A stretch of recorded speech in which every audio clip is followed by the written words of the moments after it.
West Coast. Oh yeah, you know I had to turn it up for one time. Elliott, you ready? DJ Hed, you ready? West Coast. Hey Jeremy, you ready? They know it's time. Let's get it. It's a cold game, cold world, that's why we talk about it. Ain't like everybody else that'll just walk around it. Views is different, snap a picture and now it's vintage. Cause it ain't just talking for the views, that's how he meant it. It's the bigger picture. Yeah, it's the bigger picture. Yeah, it's the big picture. That's crazy. That's crazy. The bigger picture.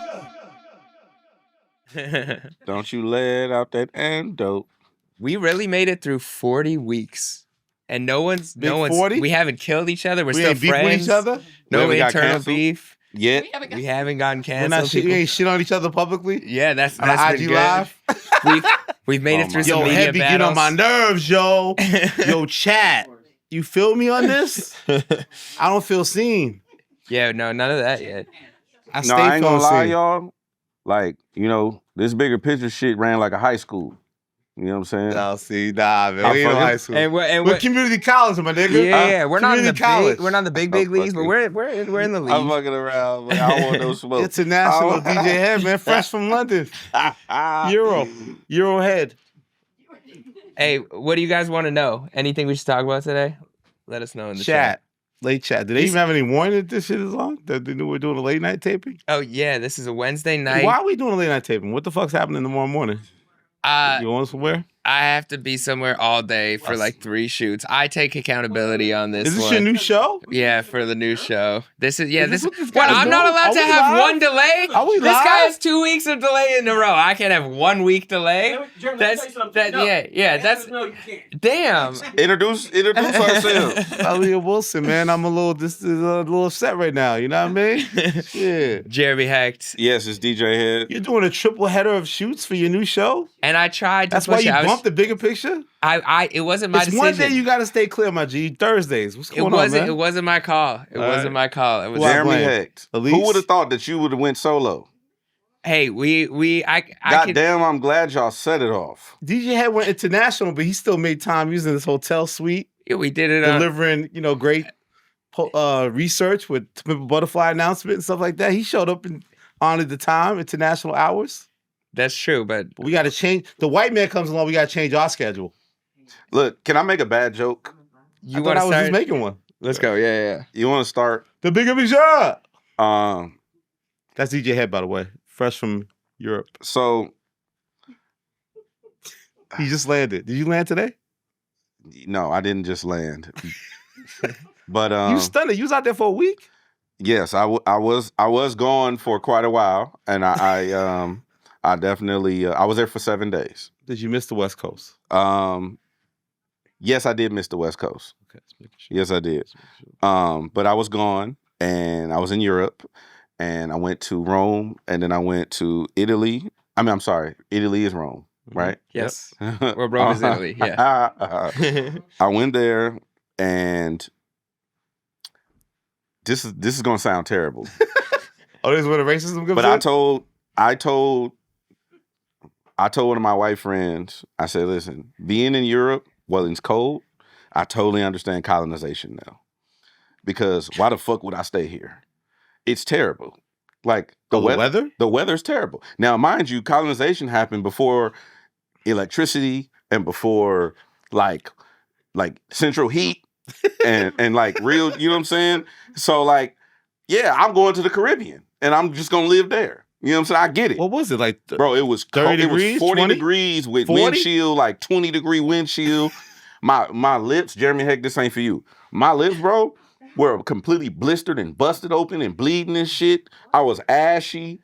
My nose just I said, started. ooh. My nose just stopped running when I got here, I'm glad you didn't have to grow up in Canada. bro. I know, It's like, you not. grew It's up not with- fun. Jeremy so grew here's up with the- like negative 7 Negative 40. degrees. Negative 40. Bro, I know, like, okay, so I know we make fun of Canadians, Yeah, right? yeah. Because like, oh, they soft and whatever. Yeah. Nah, bro.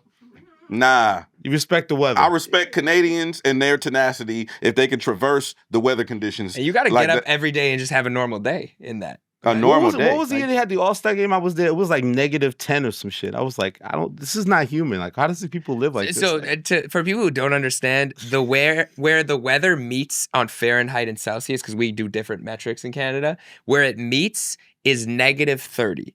So imagine whatever you can imagine as -30 in your degrees, and just think about living in that. That's why Drake is hard. It's Bro. so cold. Toronto's a little warmer than that, but it does get a little cold. Bro, I'm like, So you haven't been that cold in a minute. Like even it's you go been to a New York, minute, bro. Like, you go to New York or something, you can handle this. Whatever, okay, so blah, let blah. me explain something to you about this is some more urban street culture shit. I went on tour. Me and Glasses Malone, we were on tour. I've heard about this shit. Yeah. YMCMB. We were on tour, and we were in a place called Butte, Montana. Butte. It's called Butte, Montana. Wow, Look it up. That's a Yeah, hell of a look place. that shit up. Look that shit up. T-shirts coming soon. All Right. right. Yeah, we got the merch. You see it? Consolidated City County in How many people? in What's the Montana. head count? The population is 35,000 as of 2023, Woo! but it's Shout out probably to them. grown since when Bro, you I were was there. in Butte, Montana, bro. It was 5 degrees. And then with a windshield took it 5 below, right? We on the tour bus, and I'm like, Glasses is getting ready to go into the venue. He got on some chanclas and some basketball shorts. Okay. Now in urban street culture out here in LA, they have this saying which overrides any sense of logic or anything that has to do with logistics. And it's called this crip. Right? Okay. So I'm like, hey, G, you should put on a jacket and some socks. So you finna go outside. He says, this crip. And he proceeds to leave the bus and walk out into the That elements. means I don't need a jacket. That and all means for whatever sure. the fuck. I don't know what the fuck it means. The Crips don't get cold. This crip. That mean that whatever you just said Yeah, negative. is null and void. Yeah. This is Apparently. just to I got anyone this. who's maybe traveling to LA and doesn't. Don't just use this Please term don't, please No, freely, no. right? There's You not have a to- free term yes, for you yeah. to just It's been a tough week too, appropriate. so Yeah, just let's, wanna make sure. let's be But careful out there. He used it, and I understood the sentiment. Gotcha. I didn't understand the logistics. But Okay. anyway, long story short, the cold is not for me. That was the last time I've been in that kind of cold. I'm cool on it. Europe, I'll be back in July or something like that. But when the sun is frequenting the earth, that's when I'll fuck with Europe. But it's too cold for me. I'm good. Warm-blooded West Coast person. Did I'm you a- have fun though, and any memorable experiences? I know we asked if you were gonna play some Drake. I did. in your DJ set. I did have memorable experiences. As we announced last week on the Bigger Picture, we rolled out FY Radio. Yes. Shout out to Mercedes. Yes, I met yes. the CEO of Mercedes. That's crazy. You know, Will.i.am is one of them people who's very generous with his relationships. and very connected. I'll go to New He York didn't with hide him the plug. He didn't hide the plug. at all. I go to New York with him. We were doing some other stuff for radio. We go to Jimmy Fallon. Jimmy Fallon walks in. Will is like, yeah. But do you know DJ Hed? Oh wow, he's one of those. I'm like, okay. Then the guy is one of the heads of IBM walks in. He's like, yeah. You need to know DJ Hed. We go That's great. to Rome. And the CEO of Mercedes is there. They're doing, Will is showing them all kind of cool FYI shit in the car. And they hop out the car. He's like, yo, you need to meet DJ Hed. And then and this tall, like, I don't know how to pronounce his last name. Assist, you know what I mean? And he's just like, yo, nice to meet you. He had an accent. And I'm just like, yo, this is crazy. You know what I'm saying? Like, I know I should be asking him for some shit. I don't know what to ask him. So Yeah, before you when can you even get ask it- him to meet somebody, that's the thing. You haven't even asked him to meet somebody. He's already serving you up right out the gate. Like, Yeah. no thing, man. You do that too, though. I've been out with you. You're very much. Have you met Jeremy? Same with you. When I've been out with you guys, it's very much. You get the energy you give to people. So you guys are very. I good respect fellas. that. Yeah. Good fellas. But yeah, that was Specific. memorable for me to meet those dope. individuals. Shout out to the CEO of. Actually, I want to shout out Fortune, who's one of our partners here. Fortune magazine. If you are Fortune 500. if you are familiar, her name is Anastasia. I'm wearing my jacket that you want, right? we all want that jacket. Man. That jacket hard up. It's a fire-ass That jacket jacket. hard. Everybody at the Up Rocks company was like, Yeah. yo, put our request in. Jeremy put a jacket request hard, bro. I'm wearing the jacket. Fire jacket. And she walks up, she's like, oh my God, nice jacket. I was like, thank you. Will just gave it to me. There's only 2 in existence. He has There's one. I really have only one. 2 in existence? Yeah, he has one. I have one. Let's Oh, we go. gotta change that. What? Damn. Now you made it so much more exclusive. Every week goes by that Elliott doesn't have the jacket. When is Will.i.am The crash introduced out to is the loading. jacket manufacturer? Well, Who's it was making like them my damn training jackets? day. It was like, yo, I got a jacket Like, for you. It was you like, started on us in the last episode. So out of look- nowhere. So he said, so the lady, she goes, Anastasia, she goes, yo, I'm with Fortune. I'm like, oh, yeah, thank you for partnering with us. It's dope. She's like, here, take my card. So I take her business card, and before I could even look at it, she's like, text me right now. Damn. I'm like, what? She's like, text me right now. So I'm looking at the card. She's the CEO of Fortune. Oh my gosh. Right? Shout out to Anastasia. Anastasia? And bro, you can look her up. And CEO of Fortune, Anastasia, right? Anastasia. And it blew my mind because I had never been pressed. Next week. Fortune presents the bigger picture. Bro, I've never been pressed Let's by go, a buddy. CEO of a company to text them like, yo, text me right now. And it was just, that was a standout. Wouldn't and then Fortune look so great above that logo right there? Look at Fortune presents the bigger picture. Anastasia yeah, That's how you say it? Nerkovaskaya. yeah, she's Hello. a CFO. she's a New Yorker, Elliott. There you go. She's Salute, a New queen. Yorker. Oh, she's CEO, yeah. Yeah, but You that was was you were forced to socialize is what we're I hearing was. together, like. I was. But the Are other you memorable exhausted? thing, I was a little, my social battery depleted a little bit. The other memorable thing that happened to and me, go back to the hotel all exhausted and shit. Like Oh, I had what the a day. people. I was peopling a I lot. was gonna say, But the That other is memorable draining. thing is I did play Nokia And the vibes were? at the function. I played the tune, the function. tune for your head top. Yeah. Stop calling my phone. DJ Hed. It It fared rang well. off? I let about 2 minutes play. Did you get to the baby girl part or was just I went no, so I skipped the first half. Okay. Went to the second half because that's where the shit Yeah, is. You know what I'm baby saying? girl. The first half didn't get a reaction at all. I played it because it was it was packed. It was Yeah. packed. And so I went straight to the second half, and people kind of was like, "Oh, okay, I fuck with this." And then I blended into. Into what? I'm What scared. did you blend it into? I played Rihanna. What's my name? And then when Drake's verse played, I gave him a nice instrumental West Coast bed to rap over. What was the What was the instrumental? bed? It was it was some might have been a mustard or a beat hoe or something around there, and maybe some horns or something. Took Drake to the West Did you- Coast. You had to So take him you, there. so you put Drake over the Not Like Us beat? You blended it like that? I just wanted to make sure that people kept moving. Tempos. Yeah. Just reminded them where we're at. It's a little, but shout out to the records. We're gonna get some footage of this, right? Share with Oh no, people. footage is right here. Yeah, Yeah, I got you. we'll implant that into I got here. you. I want to see it.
You said you were at the iHeart Media Awards Monday. You said you Yes, had thanks a, to Elise. Elise blessed me with her ticket. What was So, your run-ins? Look at you get so excited when I go outside. I get excited Y'all to hear about invite me my to guys shit. alive. Y'all was at a movie premiere last week. Y'all invite me to the But shit. we didn't Now you know guys- Last week I was overseas. No, before you left, a Mr. week ER, you was and a a half fucking ago. function. Before you put the blood to the transfusion to the world, you was out here snapping your fingers at Jeremy Hecht. Okay, so We need more group outings. No, but you should have been more radio, right? iHeart, the lovely iHeart, the infamous iHeart conglomerate. It was their award show. Yes. So the thing with like those type of award shows, I love them because they're kind of like, again, not to be racist, I guess is our tone. They're more of like they're white award show functions. So there's a little bit more, less hip hop people there. And we can kind of roam around. If you look like you know what you're doing, you can kind of just roam around. So I just got there and I was bored and I just like walked in. Gets there is immediately bored. And because it was like, because they do the whole dramatic Shout out to iHeart. No, because they do the whole dramatic, like, so they have like they have the bar thing when you come in, and then it's like during the commercial breaks, you can't, like, as a basketball game, you can't go inside during the commercial break. So they have the thing showing on the monitor. So it's just all this It's a organization. television show, Elliott. Yes, I know. It's live. They're taping it live too. I get it. I didn't realize it was such a on-time production. I'm used to the Black Awards that tape in advance. This is actually being rolled live on Fox at the same time. So I was getting irritated by that. But then all I did was I walked through the thing and I realized, okay, where's my seat? I couldn't tell where my seat was. It felt like a really tiny kind of theater space. And then I saw a Top Dog. So then I just let me just go over there. It's like we're doing a commercial break. So I just went over there and I was bothering him and Punch, sitting there at the thing. SZA was not there. I'm scared of SZA, so I'm ducking that smoke. Wait. So you saw Punch? I saw Punch. I shook. Me and Punch had a real awkward exchange, but I love Punch. Awkward? I don't know. Punch Punch Do you think he was upset about some tweets? tweets you had or something like I that? don't necessarily know if Punch the loves Twitter king? you. Okay, maybe he doesn't love me. Okay. But you think he hates me? I don't know. I don't think hate is not a I strong don't word. think he loves you, though. I think he Somewhere was on the surprised to see me. I think you more like casserole. You know what I'm saying? It's Like- on the plate. Like, who loves casserole? But niggas will fuck with it. Yeah, if it's there. You know what I'm saying? Like, if a But the nigga hungry, problem was like, me and Top are cool. The problem is me and Top are cool, but Top was distracted because though she's running around this, he's getting pulled every way. So I can't even rely on more of my connection to Top to kind of Punch just saying what's up, keeping it moving, So that was a little awkward. But then I got saved because Yo Gotti was at the edge on the other side. I guess everybody's repping the CEO's shit because Glorilla Pimp was there. So I saw Yo Gotti, so I dapped Yo Gotti up. I said, what? Wait, what happened? What? It was just funny the way Glorilla Pimp is funny. You said her That's her social. I like Gorilla Pimp. Glorilla Pimp was there. Gorilla Pimp. That rapstress Gorilla Pimp from her gift play doing her thing. So I saw Yo Gotti. Then I just kind of out of there. But my new favorite couple, I saw Young Love, man. Young hip hop loves out there, man. I don't know if you guys believe in love. Who, Coi Leray? I definitely believe in love. That's pregnancy. That's different. I'm talking about no shots at that. Hey, take it back. Four Tough bats. situation. 4 bats. And Anicia. There we are. Look at that lovely couple. Anicia, my Hey, shout homegirl out from 4 Atlanta. bats. 4 Yeah. bats, the homie. Good I brother. fuck with him. Yeah, I met him. Yeah. He said that. He's like, Elliott don't fuck with a lot of young people. He fuck with us. And I was like, yeah, man, I fuck with you. Yeah, because you show Anicia a lot of love too. Yeah, she's super dope. That's the homegirl. Yes, and so they're a couple. They're really out there as a couple. So he was so 4 Bats was mad because, as you see, he won an award, but it was the classic thing where his award wasn't Not televised. Correct. So he didn't know that. TV so he was did the out. whole red carpet. So when I walked in, they were seeking out too. They're like, "We're about to leave." I'm like, "What happened?" Like, nah, because I didn't get my award. He was kind of upset. And I was just talking to him off the edge a little bit, like OG talk. And I was like, nobody cares about that. The optics are the optics. You got your beautiful lady. You got the award. It doesn't matter that it wasn't this whole thing. Like, you're a winner. You actually won. Rep that shit. So shout out to the youth, man. And, 4 Bats just dropped a new record. Did you stay for the whole show? I left shortly after that. After the 4 Bats? After that interaction, I did one more lap. Then it was a little bit more tighter security. They didn't want to let me just roam as freely. Go figure. Weirdos. I could go wherever I want. So I didn't love the energy of that, It's like He doesn't like I any got restrictions. a little close to LL Cool J. They didn't love all that. It's like, this badge of this. What's my badge? And then So this is my stage I too. got spinned into the media room area where they're doing I guess that setup there. And I was just like, I don't know, man. It's too confusing for me. So I was like, my social battery started to deplete, as you could relate to. Did you run into any other artists? That was it. No, because access got shut down at a certain So point, man. had you seen SZA? Yeah, what would you have said? Here we go. No, I'm just asking. Good question. What would you if you saw SZA? Would you have I approached would her? have politely bowed, I would give her some sort of peaceful Queen. Queen, I want no smoke. You prove me wrong. All you gotta say is, I know why. I know why now. Stop with the why shit. Let You're the why one who shit said go. it. What do you mean? Haven't asked why in a long time. Why? Damn. Yo, can anybody have been more wrong than me with that shit? I Yes. didn't even think it was a real thing. But more wrong than me? yes, There's been people, but that There's been was people one more of wrong than them. you, for sure. There's other people on Twitter right I now don't who are want no much more smoke wrong with than you. Solana, man. She won. It was not only was it a real movie, it was a goddamn hit movie, and she came back and gave us those deluxe One of the biggest slaps. movies for sure. One of the biggest. Number Shout one, out number one. Solana, man. I don't want And no Super smoke. Bowl. It's funny. I don't make this whole show this internal thing about everything we've What done. happens when Elliott runs into his ops? But you also you've been on Twitter lately giving people Oh, here we promo go. to the point where I think you need to start getting paid. Will Smith owes you another interview. Because you I gave got- him you 2 know what I put- million views on a. I did not know a Will Smith No, album was I coming think out it said until you posted 3.7 million. 3.7. Sorry. How do you know 3.7 that now. on the fly? Because he Like, just checked right before. 3.6 right there. Look, Look Yeah, yeah. at my numbers. Yeah, Look yeah. at my numbers, Queens. Yo, Queens guys, we love numbers. 50 Cent. Remember 50 Cent? We chat about sound scan numbers. We study numbers, man. You know what I'm saying? That's all you give a fuck about is numbers in this game now. Numbers, value, views, viral. I ain't gonna lie. I am looking forward to You hearing excited? this. Yeah, I'm looking Right? forward to it. Yeah. I'm looking forward to this Will Smith album way more than I'm looking So forward why to do you think that's? I think this. So when I was go back to the old days, 1996 to 1998, I was the music editor of The Source. I gave out the mics and everything. My main job on a daily basis, Jeremy, was to deal with the labels, to deal with the publicists. And back then, motherfuckers would announce their albums in advance. Like, oh, my album's dropping June 17th. My album was dropping June 24th. The rollout. So I had a real long ass list of all your favorite rappers, and April MJG's dropping this date, and I would monitor this list like a psychopath, and that was my job. Now, as we know, it's very rare that albums are announced with like a long lead up that we know this album's coming. Like I think Key Glock said he's coming May 2nd. Like that's kind of a longer lead out. But back then you had to do that. Now in the digital age, you don't have to do that. So I think G-Eazy kind of gave a little leeway too. which one? Jeezy with did? with the new album, yeah. Oh, Oh, did he yeah. not announce that? Or Yeah. maybe he just told me that. Oh, what's the date on just that? started the leeway. My bad. You're actually tweet that shit. That is the rollout now. So It's yeah. just sorry. Maybe man. it's going back to that. No, June Gerald, 2nd. Gerald's dropping. He's coming. Yeah. So maybe it's going back to that. So that was really just like a press release came in on my email, old school style, and it was saying I heard Will was doing an album. It said Will's album coming, March, whatever.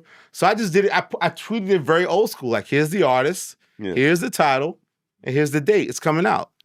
And then people went crazy. And it's just like, y'all ain't even used to somebody just announcing an album with like a real date out of nowhere. And I guess also Will, it's conversational. You're going to talk about Will. Like, everybody said like he's the OG, but he's like every uncle dressed like that. Like the whole like his swag shit. Like, but yeah, I just didn't expect to have that much of a reaction. So it almost felt like I was hired to be like the PR firm to like, let me activate my social lead and announce this Will Smith album to the world. And like, you damn Skippy, I've already hit his people and said I deserve an interview and reminded him of my Budapest interview with Rap Radar Podcast and my Crown interview with Martin Lawrence at the Apollo Theater. Third time's the charm, Big Willie. You see how I rep you, my G, 3.6, man. Hey, You and Playboi Axe or whatever, Max, Playboi, whatever, shout, I know you'll love these block kids. Hey, we just Black pieced it up boy with axe. we just pieced it up Light-skinned with brother. Kai. No, light-skinned brother. We just pieced it up Max. with Kai. Playboi Max. Playboi Max. Yeah, there you go. My young light-skinned brother. Yeah. Continued success. That was entertaining. I watched a little of it. It was cool.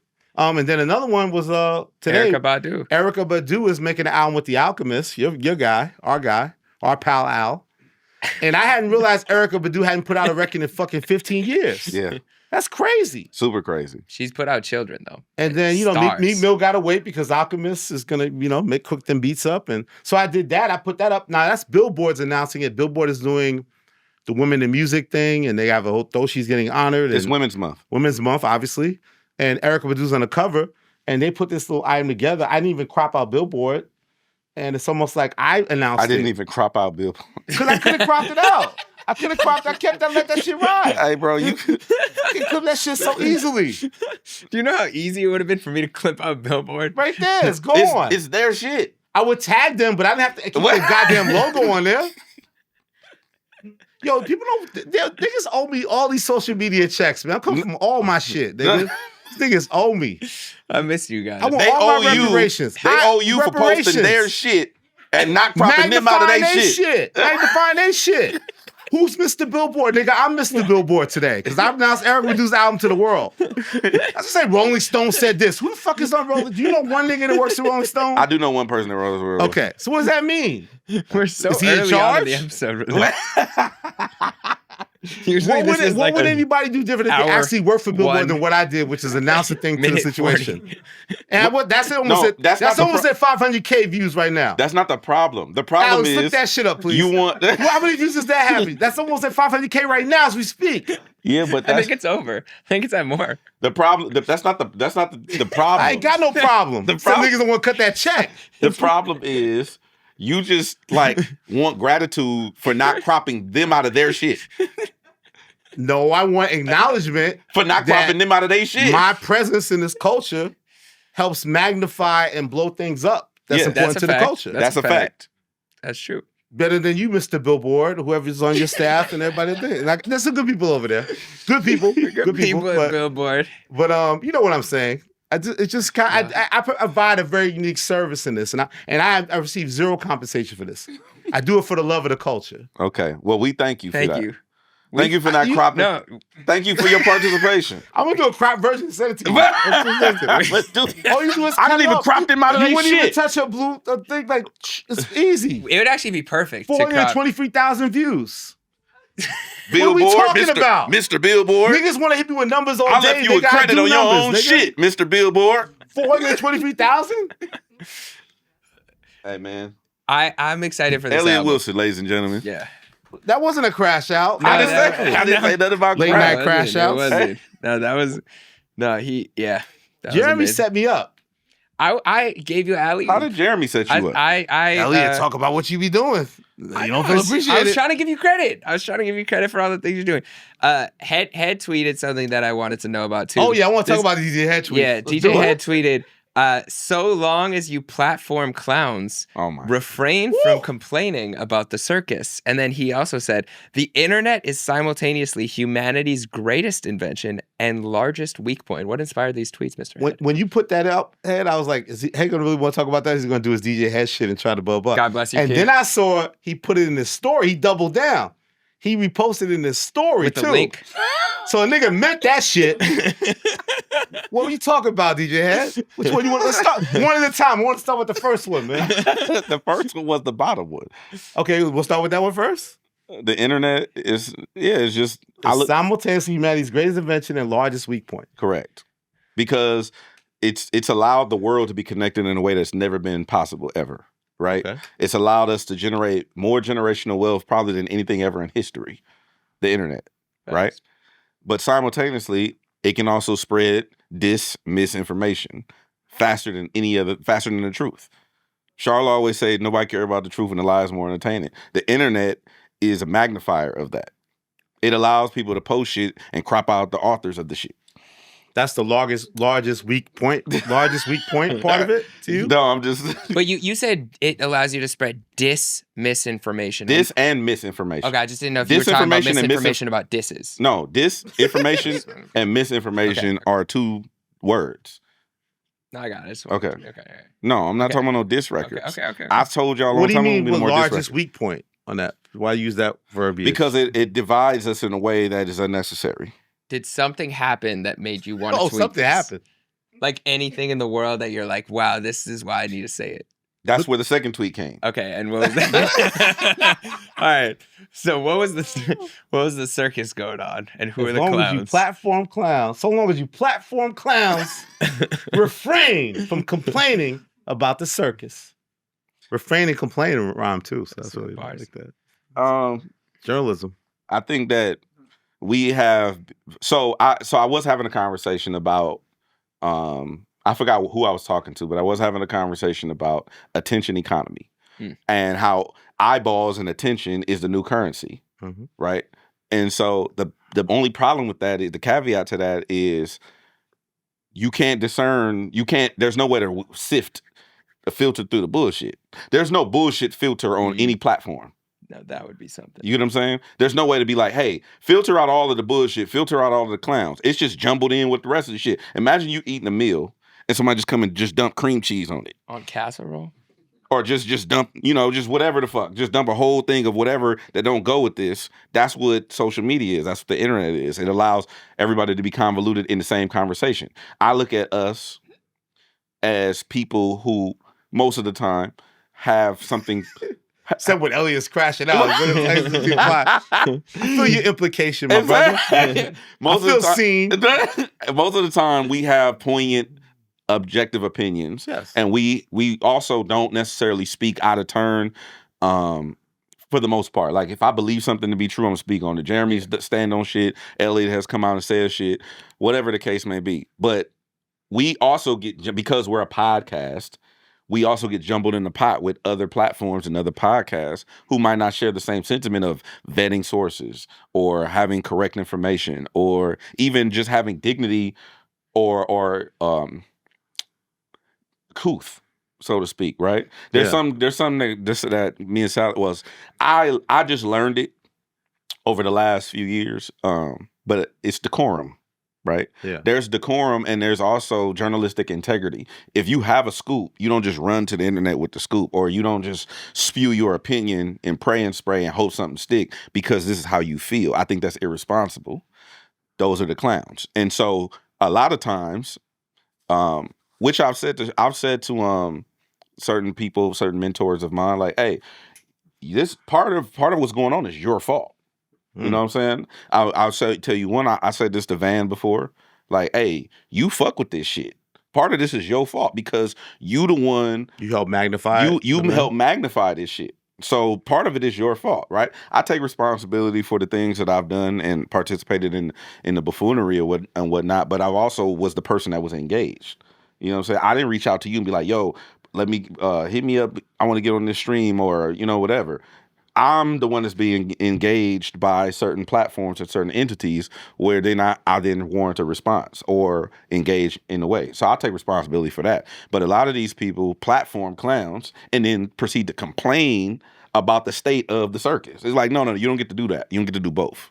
You get what I'm saying? That's how I look at it. That's how do we get pulled into it? Because obviously, like Jeremy said, I'm not speaking about Kanye West anymore, right? And we was like, we understand. The nigga goes crazy. It's all irresponsible shit. And correct. He clearly wants attention, right? Part of it, no matter what. So the Ye thing was part of this too. Yeah, absolutely. Because sorry not to cut you off, but the Ye thing was part of this too because I logged off. Like Sal's been telling my manager, he's been telling me for years, like, yeah, I'm out. And I actually he told you go to the group text. I actually went back and found when I logged off. And I was like, oh, it was right when I think he did Jesus is King. It's like when I officially logged off. Not because I'm sacrilegious or shit like that, but I didn't really believe him. And then after he did Jesus is King, I think he did this Lil Pump song, right? Mm-hmm. Yeah. Was it? Yeah. Went #1 too. It was a fire. That shit was a slap. No, it was Lil Pump was right before that. I played the shit out that record. Produced by the late great Clark Kent, though. Bro, I play the record to this day. You play that record? I love that song. You love it? I hate it. So look, but that's not the point. That was 2019, and Jesus is such King. An effing L, like the real positive music for the kids. Came out October 2019. It went #1 though. That might be his last real hit, actually. So Peep Game, I'm gonna be transparent. Mm-hmm. When you had your back and forth thing with Mase or with Cam, mm-hmm. I've had my feelings about Mase in the same way because Mase was my favorite rapper growing up. One of my favorite rappers growing up. I look like people always say I looked like him. I looked crazy, or I looked like him growing up, and then I always had I talked very slow, and shit like that. So I always had the same cadence as him, and to the point where I never talked about this publicly ever. I read his book. So when he left hip hop and went to ministry, he went and started Sane Ministries in Atlanta. He wrote a book called he went and wrote a book called From the Line to the Light. Mm-hmm. Passed by Pastor Mase Betha, right? I remember this. I read this book cover to cover. I'm a nigga who got D's in school. I don't read books. You know what I'm saying? I read this nigga's book. So now I'm following him like, bro, I believe in this shit. Now I'm on some religious shit too. Like, man, I'm really fucking with what he doing. He came back and did Welcome Back. Welcome Back. Right? He came back and did Welcome Back with and think he did with Bad Boy. I think Kuda Love mm-hmm. Had something to do with that, whatever. Cool. For Real. Mm-hmm. He did it with For Real and think Bad Boy. Yep. So when Mase came back, I was like, and he did Welcome Back flip, Welcome Back Carter flip. Yep. And I was Everybody like, bro, loved it. That's crazy. That's the first time I ever heard of Mase. And then he did that was your intro to Mase? Yes. Welcome Back? And then he did Breathe, Stretch, Shake. Yeah. That's when I started. With Puff and the whole thing. Yeah. I started DJing. I was playing the shit out. I'm like, man, this is the Mase I always wanted, because if you didn't read his book, you don't know. But the backstory is he had started having all these signs, and people was coming to him, telling him hey, get out. You need to do this. So he just started giving away his worldly possessions. So I believed in this shit. Then he jumped. He joined, I think, G Unit and dropped a mixtape called Minister to Sinister. He talking about getting We're head back in to the being church, Murder Mase. fucking Murder bitches Mase. in the back. That's a crazy I don't want no turn. loon and Fabby. Don't want And to I say was that just my like, daddy. and when I tell you, you gotta think I'm young, bro. Like my whole world was destroyed. Murder Mase was Yeah. back, baby. My whole world was destroyed, bro. I was like, what do you? It's like you told me Santa Claus wasn't real. Like, what the fuck is going on? So then I'm having this realization. Anyway, I'm giving you backstory to the Kanye shit.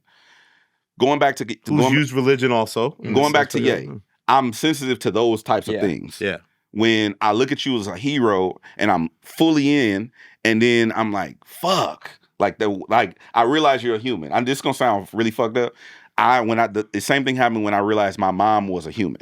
I don't know if this sounds crazy or not, but we look at parents like they not human, they superheroes. Yeah. When I realized my mom was a woman, it fucked me up. Same way Mase fucked me up, same way Kanye fucked me up. It just fucked with my head, like you're heroes. because they're my heroes. Yeah. You get what I'm saying? Mm-hmm. Anyway, but we see but the crazy thing about what Kanye does is that plays out continually, which is why even though a lot of us know he's on this mode, right? We've seen this before, but then even I get roped in because I'm like, I'm gonna ignore it. But then if he says something like, I don't like Kendrick Lamar's music, the journalist in me says, oh, that's newsworthy. Because now he's taking a position with the whole Drake thing and like he's revealing how he really feels about Kendrick, or I don't like Not Like Us. Like I hate it Not Like Us. The journalist in me says, I gotta repost that because that's actually a real journalism important statement of the culture what's going on now. But then there's a thin line. Then he goes crazy, starts talking about everybody bad and like, so when do you draw the line? It's like so my point, it's a hard balance. My point to the Ye thing though, people thought that I cared about the Kendrick shit. I don't give a fuck about that. Yeah. A lot of people don't like us or don't like the homie, they don't whatever. It was like, bro, I'm looking at you like you one of them ones. Like you know, you're almost larger than life and I'm still right. I'm still giving you the benefit of the doubt. I'm still doing these things, but then it's like you get to a certain point, it's like, yeah, I'm out. Fuck it. I'm off. So the new bully shit didn't give I don't know nothing about it. You're on team no listen? I don't know nothing about it. I haven't heard nothing. Ain't looked at it. That little pump shit. Ain't went in search. It's that little pump shit. It's not in my search history. I have no. I'm completely off, and that's not because of the Kendrick shit. I just want I told that whole backstory because I don't want people to be like, oh, because he hate Kendrick. I don't care about that. A lot of people hate Kendrick. Yeah. It's really just like, here's the line. I'm cool. Heck, was it hard for you? Because obviously, like you said, this guy's already built his hip hop Hall of Fame career. You're a big fan. You said I'm not dealing with this guy because of all his antics, but even you had to get pulled back in a little bit, right? Well, it's so crazy because we're at the point where nothing this man does or says is shocking, and he's doing seemingly shocking things. Yeah. He's saying things that in any other world would be somewhat shocking. His album cover, the thing he says about Jay-Z and Beyonce's kids, like the Kendrick, like all this stuff to me is just non-shocking. And that to me showcases A, where he's at in life, that he feels the need to go that far continuously. And B, the fact that no one's really shocked showcases that this guy's continuously searching for attention.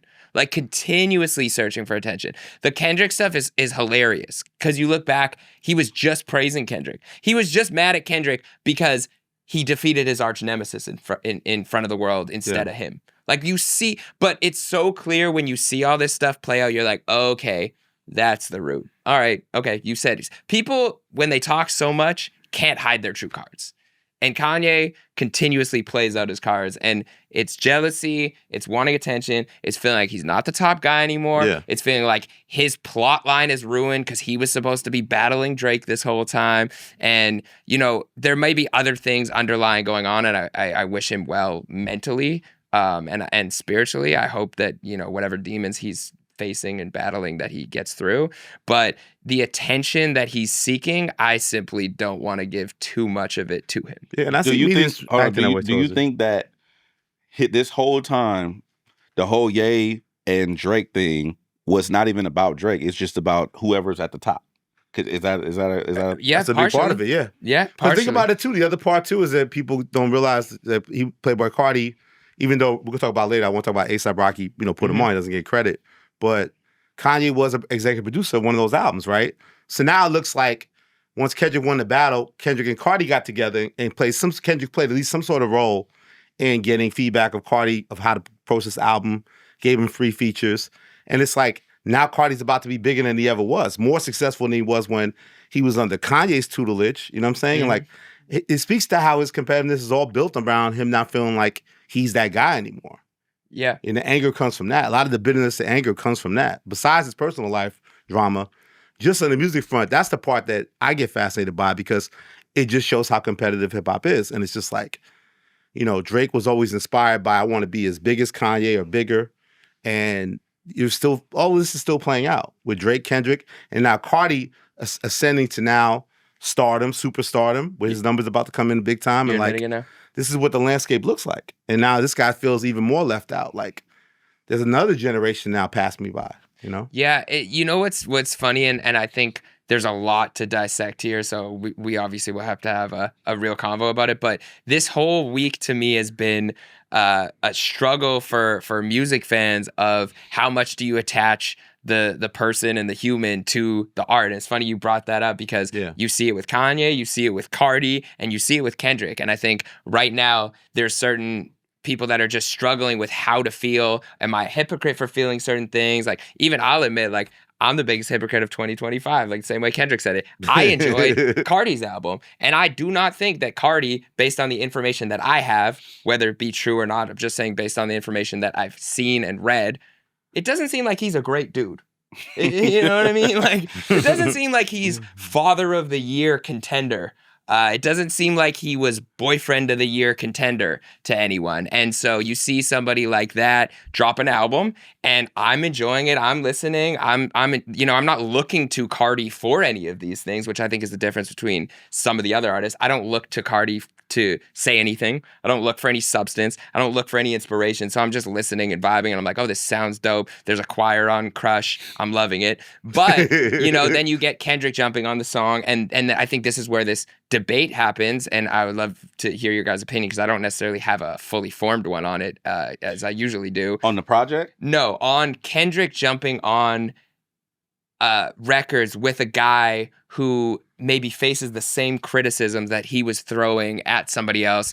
Yes, in the context of the battle, but also afterwards when he put out Watch the Party Die, where it was a clear kind of line in the sand, and he was saying, a certain type of morality code that he wanted to live by and wanted hip hop to live by isn't necessarily being followed by the person that he has 3 songs with. So I think people are kind of unsure how to feel. I think that's stupid because there's nothing you can do with absolute purity unless you do everything yourself. Fully vertically integrated. For instance, like, let's say I'm Miles Minnick and I only want to do Christian rap with other Christian artists, right?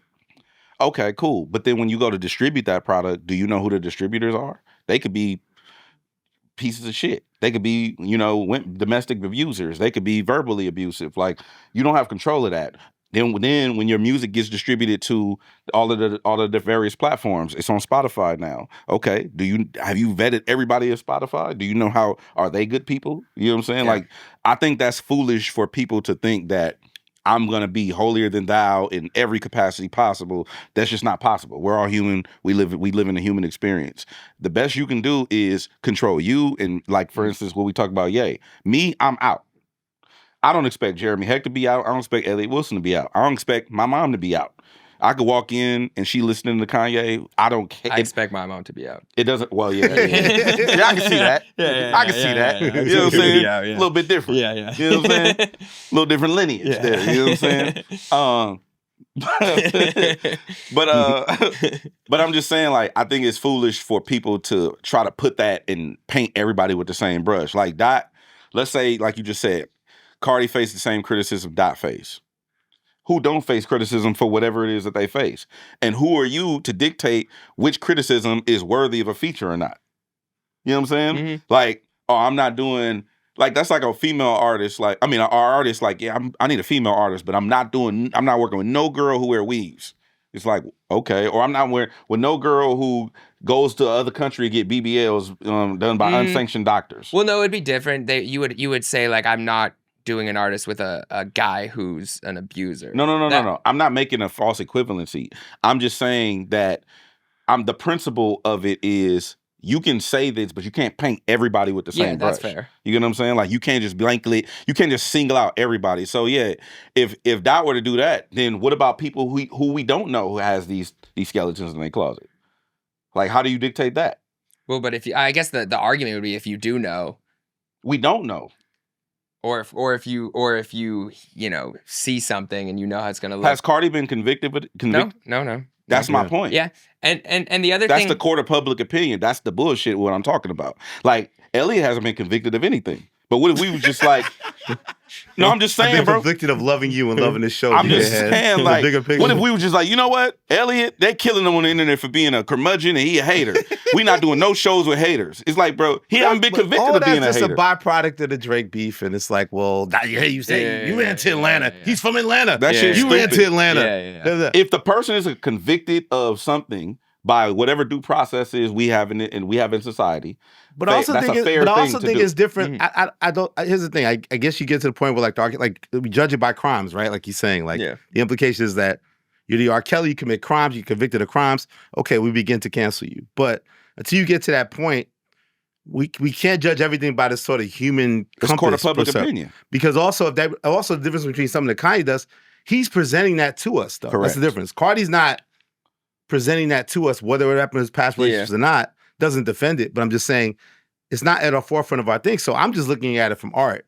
And what I think was interesting about the art here is that it's very strategic that Kendrick is on the album the way he's on the album. Being on free songs. I joked about how, Stimulus Drake only did 2 features with people and stuff because You know what you're doing there. Drake. No, but think about it, because if Drake did that, he would partner with you and make a full project. Drake's not giving you free features. That's a lot of features, right? He gave Khaled 3 features. No, he did 2. Never gave free. Oh, you talking about one body of work? I think it's very strategic that Kendrick gave free features. One of them was just ad-libs. And it wasn't like, it's my shit with you. It's all your shit.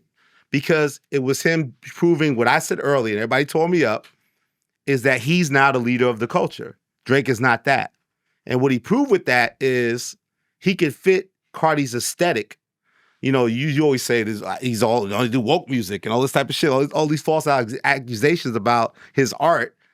He could go into Carti's world and add to his world.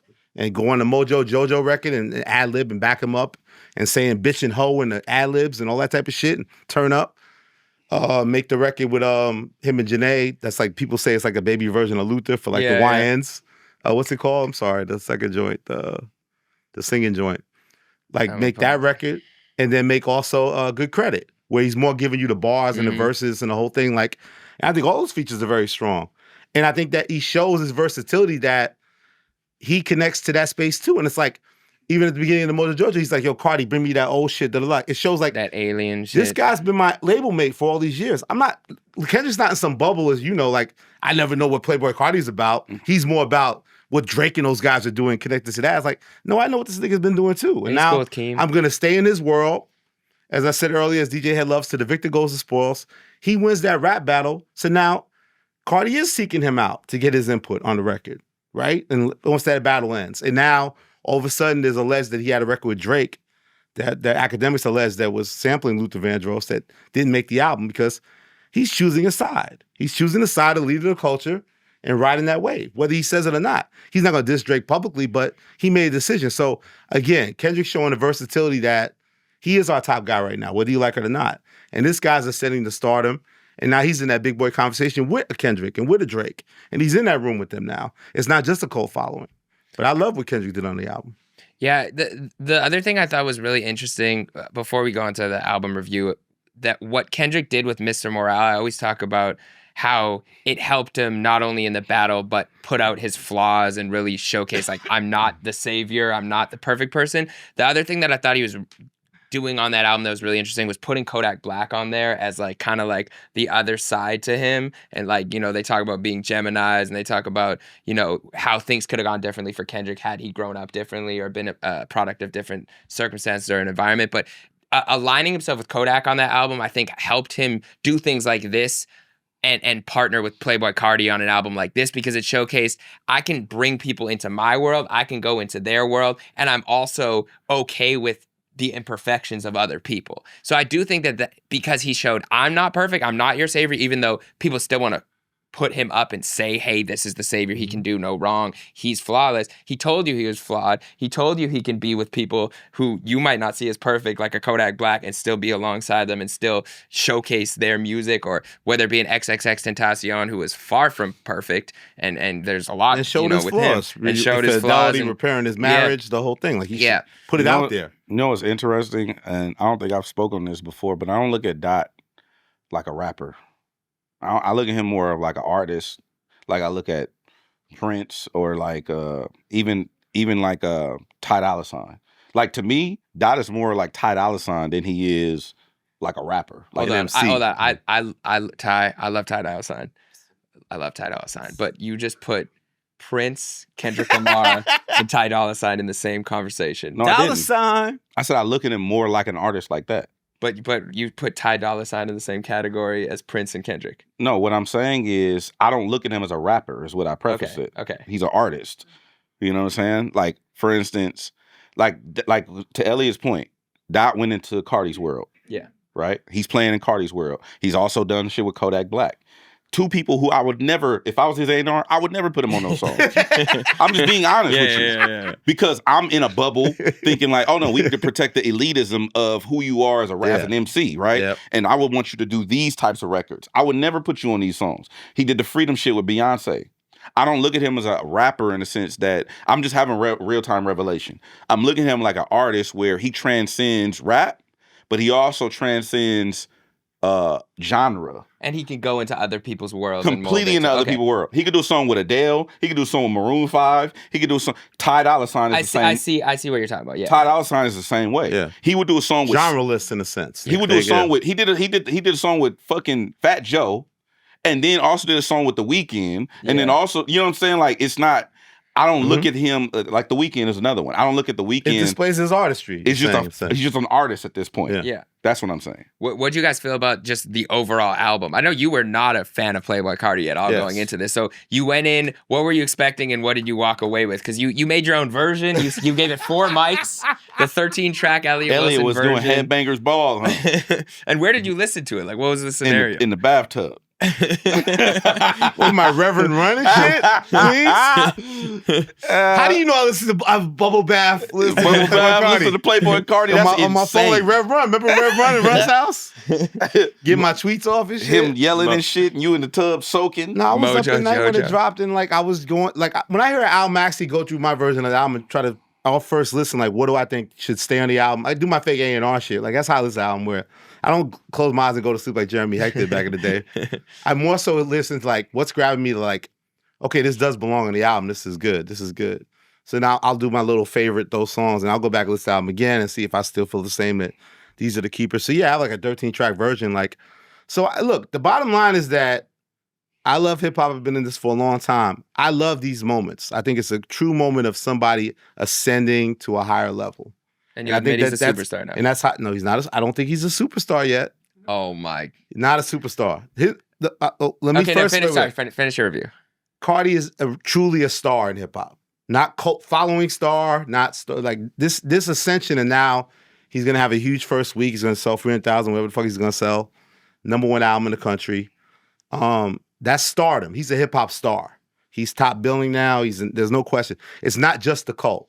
But what I think he did well was, again, I love my 13-track version of the album because I feel like that's the better album. That's like borderline like 4.5, 5 mic classic, instant classic album. But he over-delivered and made records that kind of fit more like what his sound used to be in a sense and like feed that core. So I think it was very important because he hadn't given his core fans an album in like 5 years. He over-delivered. And I think that was a smart move strategically wise because he didn't want to alienate his core. Meanwhile, he's showing you versatility and growth with the record. So I applaud him. I did not expect that. I'm blown away. I think it's the hip-hop album of the year. Wow. What made you really, like, when did you realize listening, like, oh shit, like what was it? You gotta listen to it again? No, I'm listening. Go ahead. Before we debate superstardom. Here's the thing, even people and my guy B-Dot tore him up. Like B-Dot hates Playboi Carti. He said the best thing about the album was so here's the thing, if you're saying, else. okay, this album has amazing production. The album is production-wise great. All the features are great.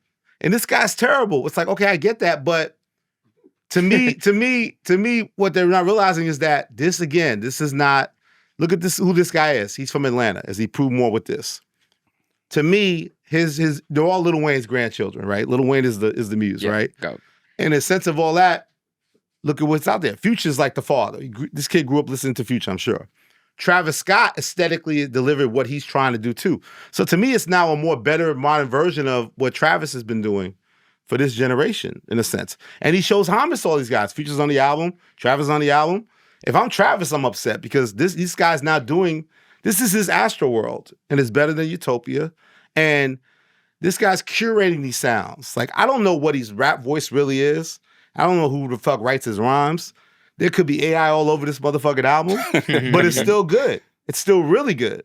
Because the guy cleverly, if you give him executive producer credit, he cleverly curates these sounds, these sonic landscapes, and they're motherfucking captivating. So again, there's no quotable bar. Hed would always joke, like, what's the line from Future line? There's no quotable bar from the album. No, he's not making hip hop quotable if I'm at the source. He said, I think he said something about he can't text back because he's dead. There you go. Bars. He's currently dead. Right. Yeah. Spitting. It was great. Bars. That makes sense. But I look at him like he's doing like, I think he said at the academics, because he spoke to academics part of his role. He's like, I think like I'm the Travis Scott of Atlanta. You know, like he gave early information to academics about the record, whether we like it or not. It is like Travis Scott, those type of albums where it's like he's curated this sound that's like very culty, very much like performance driven. Like it's the idea of making a lot of these records of how would they play out performance-wise and Rage 2. And he delivered it way better than his other albums he's done in the past to me. Like, this is true ascension, and I always applaud that. I think ascension is good for hip-hop. When somebody has their Lil Wayne Carter-free moment, has their moment where they step up and they clearly have elevated their career, and I feel like this guy proved me wrong and is delivering that right here. I'm surprised. I'm actually very surprised. But I was surprised. But I was surprised too. I by no means, I was defending his superstar status, but I by no means was a Playboi Carti fan. I saw in real life people react to him, so I got it to that point, but I never was sitting there listening to Whole Lotta Red or Die Lit. What'd you say, 23 out of 30? I liked 23 out of 30 songs. Like, I enjoyed 23. Now, that's not to say that all That's 23 a no limit of album. those. You like 23 songs by this guy? I liked 23. Like, Pop Out, the first song was too much for me. I was like, this is a lot. But then once I got to Crush and I heard the choirs, I was like, oh, this is great. This is incredible. See, that's what he did. Like, Pop Out's like his core fans, right? He Yeah, didn't want to lose them. He didn't want to start the album with Crush and alienate them. Yeah. So he gave them Pop Out, and then Crush is the big boy, like the essential. It was like, but then, I mean, like, Rather Lie is probably going to be a hit. That's a pretty palpable song for mainstream radio. I enjoyed the Kendrick features. I enjoyed Radar a lot. Munyon was good. Listen to this album. There was just a lot. He did what Kanye's so great at doing, is being an executive producer, right? He put people when in I say roles, Travis, Kanye's the godfather of that, the grandfather of that. Yes. But people who are able to bring the best out of everyone they bring onto an album, that is a skill in itself. It's a skill for people to want to be that good. Like, you know the gravity of the moment stepping onto this album, and so everyone performed to the best of their ability, whether it be Uzi or Future or Travis or The Weeknd, or Kendrick. And some of the stuff he grabbed from the past, because that Young Thug record was a record Thug already had, and Gunna was on it. They took Gunna off. And that Uzi Vert verse he saved from the Pink Tape days. Yeah, it was just an Uzi song, yeah. I don't like that per se, me as a fan, but it's good music, and I understand he clearly was waiting for this moment and had this vision of these songs and like kept his stash together and really made a real palatable situation. And did you finish listening? No, I listened to the album. They album. want to know how many mics DJ has given us. No, I listened to the album. I don't remember the songs like that. Yeah. Like, they're all. It's hard. It was a blur to me. Yeah. I ain't gonna front. But I was looking for the one that stood out. It was a couple of them that stood out to me. What are the slaps? Well, Evil Jordan is competing with Charge Lucha. Them Hoes a Fee. Future's on that. Charge Them Hoes a Fee. Great title. Obviously, good credit. Good credit. Charge Them Hoes a Fee. And it was one more, but I can't remember. I was trying to find it because I want to give the dude his credit. You know what I'm saying? But for me, I had like 4 of them that I could fuck with. Off the project. Okay. That's still higher. Okay, so back to, so I think superstar to me is that he still doesn't have like hit records, right? They're still not there. Again, we know he has fans, but he's opening for Weeknd. He's the big festival act. He's never sold on his own like real shows and real tour. Like he hasn't proven that yet. Like he was going to do a tour. I think they pulled it before. So now he's going on the road as Weeknd's opening act, which I think is brilliant right now for where he's at. Yeah. But so he's not proven yet with ticket sales yet that way, and the track record doesn't have a canon of like hit records yet. So I won't give him superstardom yet. I'll still. So he needs a certified star. He's a star in the game. Why is he crying? You know, he was emotional. He's playing one of his songs from. Where is this at? Which song on this album would bring you to tears? No, it was off the last album. I think it was the Long Time intro from the earlier album. Oh yeah, okay. So I have a question about. Towards the end. And I see this is the thing. And I'll give you my Mount Rushmore of current rappers if you want. I'm excited for sure. I would love to sit down and have a conversation with Carti. It don't even have to be on camera. It don't have to be on mic. You want to interview Carti? Yes. Okay. Yeah. Which rap voice do you want him in? None of them. I just want to talk to him. I like to, like I said, I like to get to understand people, especially if I don't resonate with what they do. Yeah. Like I want to understand his POV and without having to listen to the music. I mean, listening to the music, but I want him to articulate the music. So pull up to Effective immediately? Sure, but would Gina Views behave herself? Yes, yeah. But I would like him. Motherfucker, rap. I would like him to articulate his perspective to me. You know what I'm saying? Yeah. That way I can digest it in a verbal way, and then I'll listen to the music with a different lens, right? Because right now I'm just old and I don't understand. Well, it's really interesting because when I think about Playboi Carti, people's criticism is, what the fuck did he say? I don't understand a single thing he's saying. Is he saying like anything of relevance? There's so many people, and this is coming from the guy who loves bars, loves lyrics, loves having a message. There's certain people that I don't look to at all for that, and so my expectation is never there of them to deliver me any substance. So all I'm hoping is that this sounds really good. Yeah. Like, I don't expect to hear, as much as you get a bar here and there, I don't expect much from Future in terms of his lyrics or his substance. Or Travis Scott, right? I don't really expect much from Travis besides his, a hint every once in a while of him to say much. I don't expect a single thing from Playboi Carti. And like, I don't think at one point in the album, even though I enjoyed sonically, I said, wow, you know what? This made me think about anything. But made you pick up your pen. Nothing made me want to rap. But at the same time, because I don't have those expectations of him, I expect it to sound incredible. And I think what it did was, I think it would inspire me as a producer. Sounded great. As a producer. Yeah, the production. I think was as a producer really it would inspire me. But as a vocalist or a lyricist or that type of thing, no. But it didn't inspire me to mosh pit though. We were at Rolling Loud, and I saw the kids going crazy in the mosh pit. The kids, and I couldn't do it. Are you Unk now, fool? No, we were talking about this earlier. I think I'm big bro maybe. Like, you are big bro. Like I'm not Unk, but I'm not like a kid. Wait, so you was in Rolling Loud. Something for the people. Yes, some dope for the people at a stage at Rolling Loud. We did an open mic. Tarek pulled up, the founder of Rolling Loud, and we chose a couple people to come to our open mic stage inside of the festival and perform. It was super dope. I also ran into all of DJ Hed's former co-hosts, and we spoke to all of your former co-hosts and current and past. What the fuck are you talking about? Do we have a clip out? Oh my God. Do you have a message for DJ Hed right now? Hed, where the hell are you at, bro? I see you everywhere. I haven't seen you in person in months now? Yeah. I can't tell you what I'm doing because they didn't pay for the advertising. Yeah, don't give him that. Don't give him that. No. You're fucking ugly? You know you're ugly? You're a fake vegan? I felt like we were hanging out the other day. I saw you have a bite of an actual meat burger, so you're lying to everybody. Wow. Also, DJ Hed, we both drive racist cars, so there's that. We both. Do you have the sticker on it? I don't have the sticker, and neither does Hed. No, neither does he. You know why? Because Hed loves Kanye. And what would you say to Hed right now if he's tuning in? He doesn't even know we're doing this. He's just tuning in. Any message to him? Boy, fuck you. Damn. All right, we are here with the one and only. Oh, and Dom Kennedy in the building. That was dope. Oh, man, Dom Kennedy right there, man. As you know, somebody that knows Hed, the world thinks differently of him, but he is definitely somebody that will give the shirt off his back for you. Yes. And you know that working with him personally. I would say, Hed, hey man, don't have any kids right now. I think that's the next stage. He said he's in his Jay-Z era.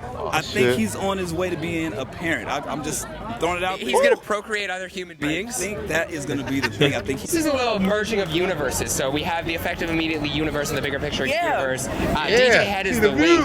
Yes. So Hed's in Europe, but we're doing doing a little show of our own on the side, you know? You think you his favorite co-host or I'm his favorite co-host?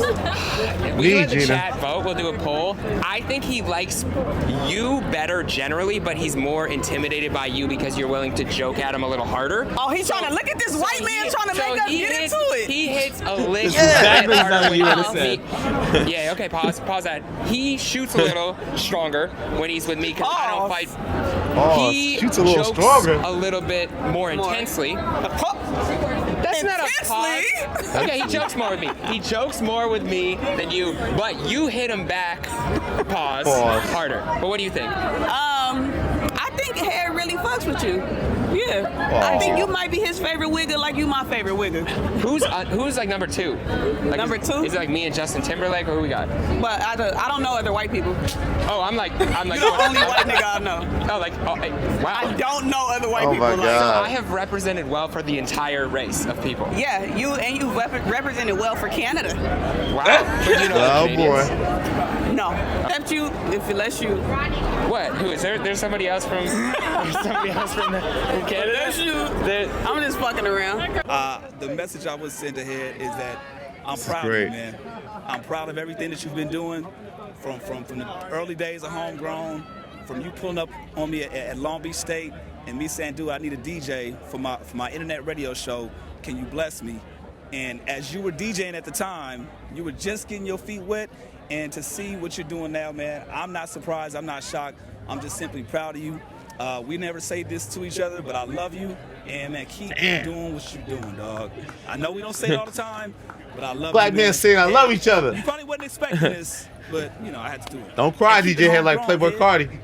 You know what's crazy, Hed? If you're gonna say I love you to anyone, I actually think you deserve to say it to him over anyone. You said it to Rhapsody at the Grammys, so you gotta call me and say you love me, bro. Number That's two. it. Number Please. two.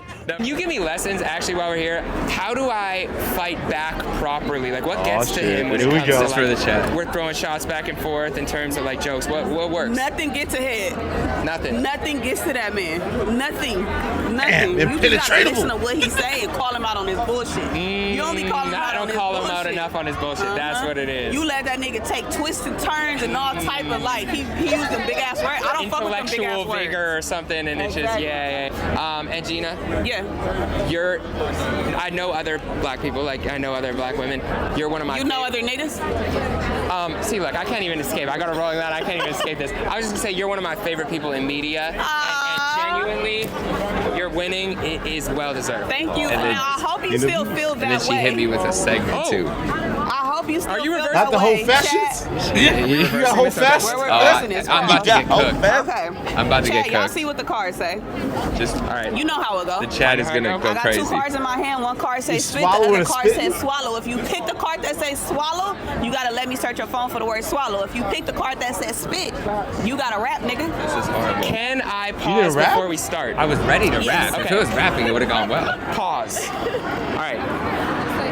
I have a good feeling about this one. Oh, you have to pick it. I was so ready to rap. Swallow. I was ready to rap. If we were ready to rap, I was ready to rap. So what do I do? I gotta give you my Give phone. me your phone. Oh, Oh my gosh. All right. Give me your phone. Let Gina All Views right. cook. So you just search. Give it to me. Okay. On behalf of you, she cooked me. All right, here we go. She's searching swallow. Let's see what's on there. Your text history? Was it crazy? You ain't heard that we swallow, guys? Hold up. Can we? No. This is a lyric. This is a lyric.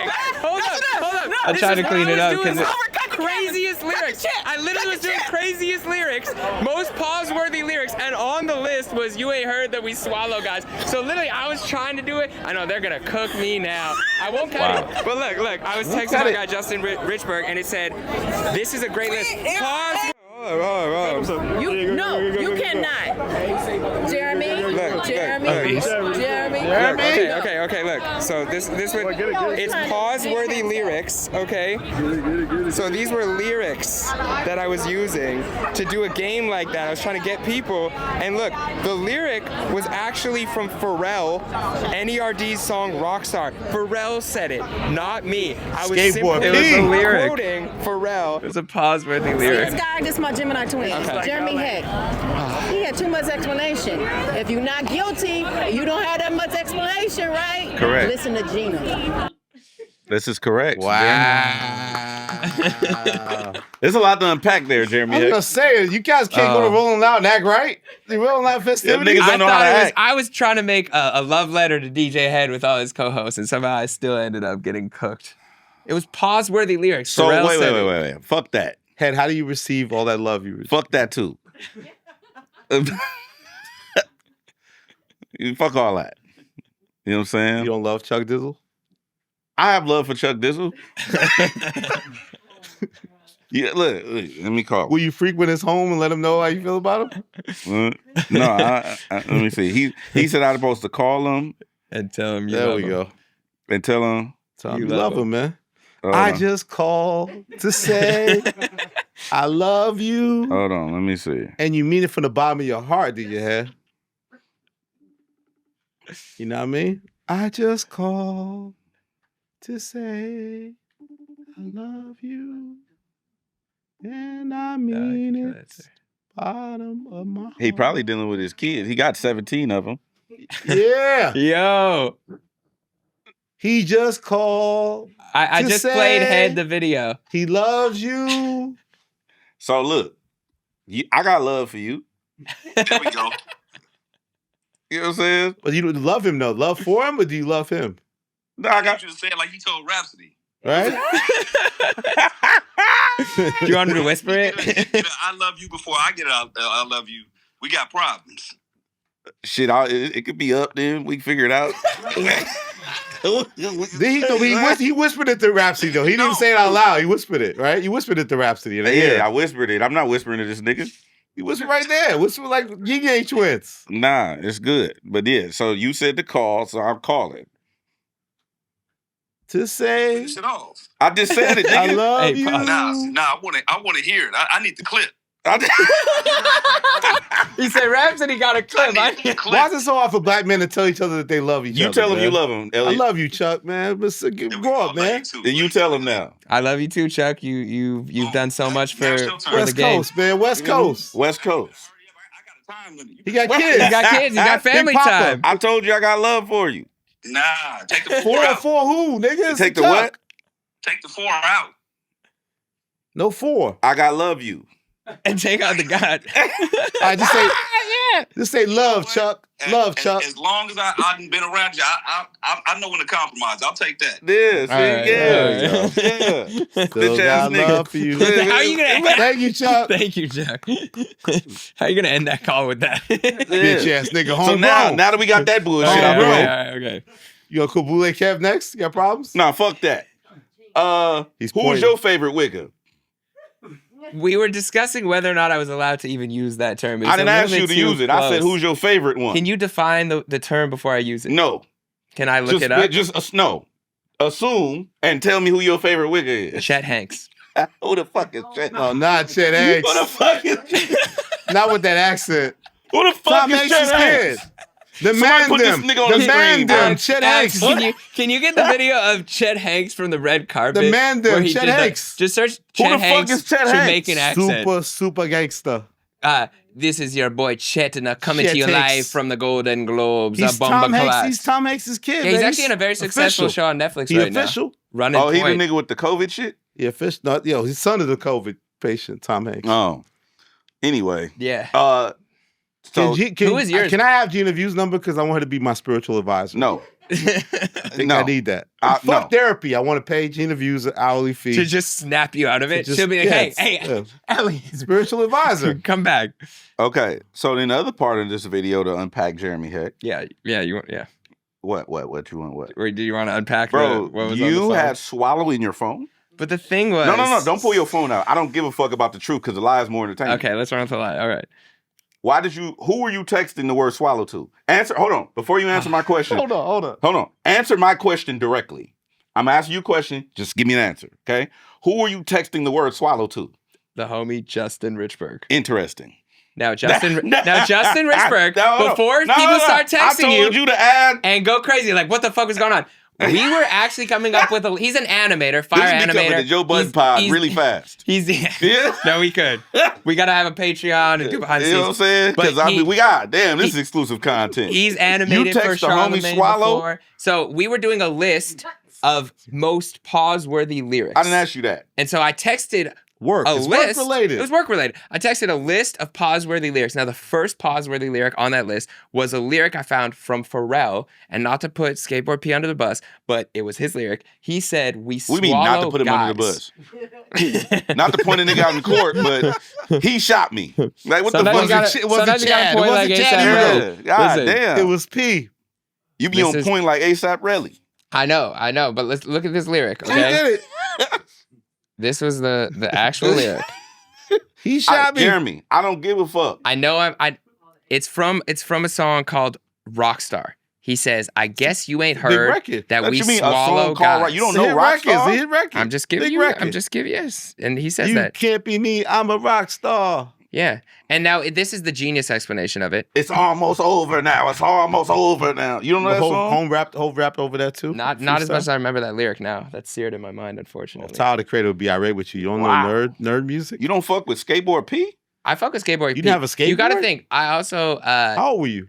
yeah. What year did this I song don't like come you out? popping shit at Pharrell right now. I'm not. It came out in 2001. I was 4 years old when this Put song some came respect out. on Skateboard. I don't like P's you name. popping shit at Pharrell. For Like- him, I inherit the beef. Woo. I know you would, and I don't want any beef with Pharrell. I have Damn, no Jeremy. Did problem. he Yeah. go get his chains? I just Get his didn't know the chains, song. man. I was 4 years old. Okay, I knew the song afterwards. I was actually. Wait, how did they sooner explain or why later, Pharrell said that? Did they it all explain? comes crashing. No, the genius interpretation is what?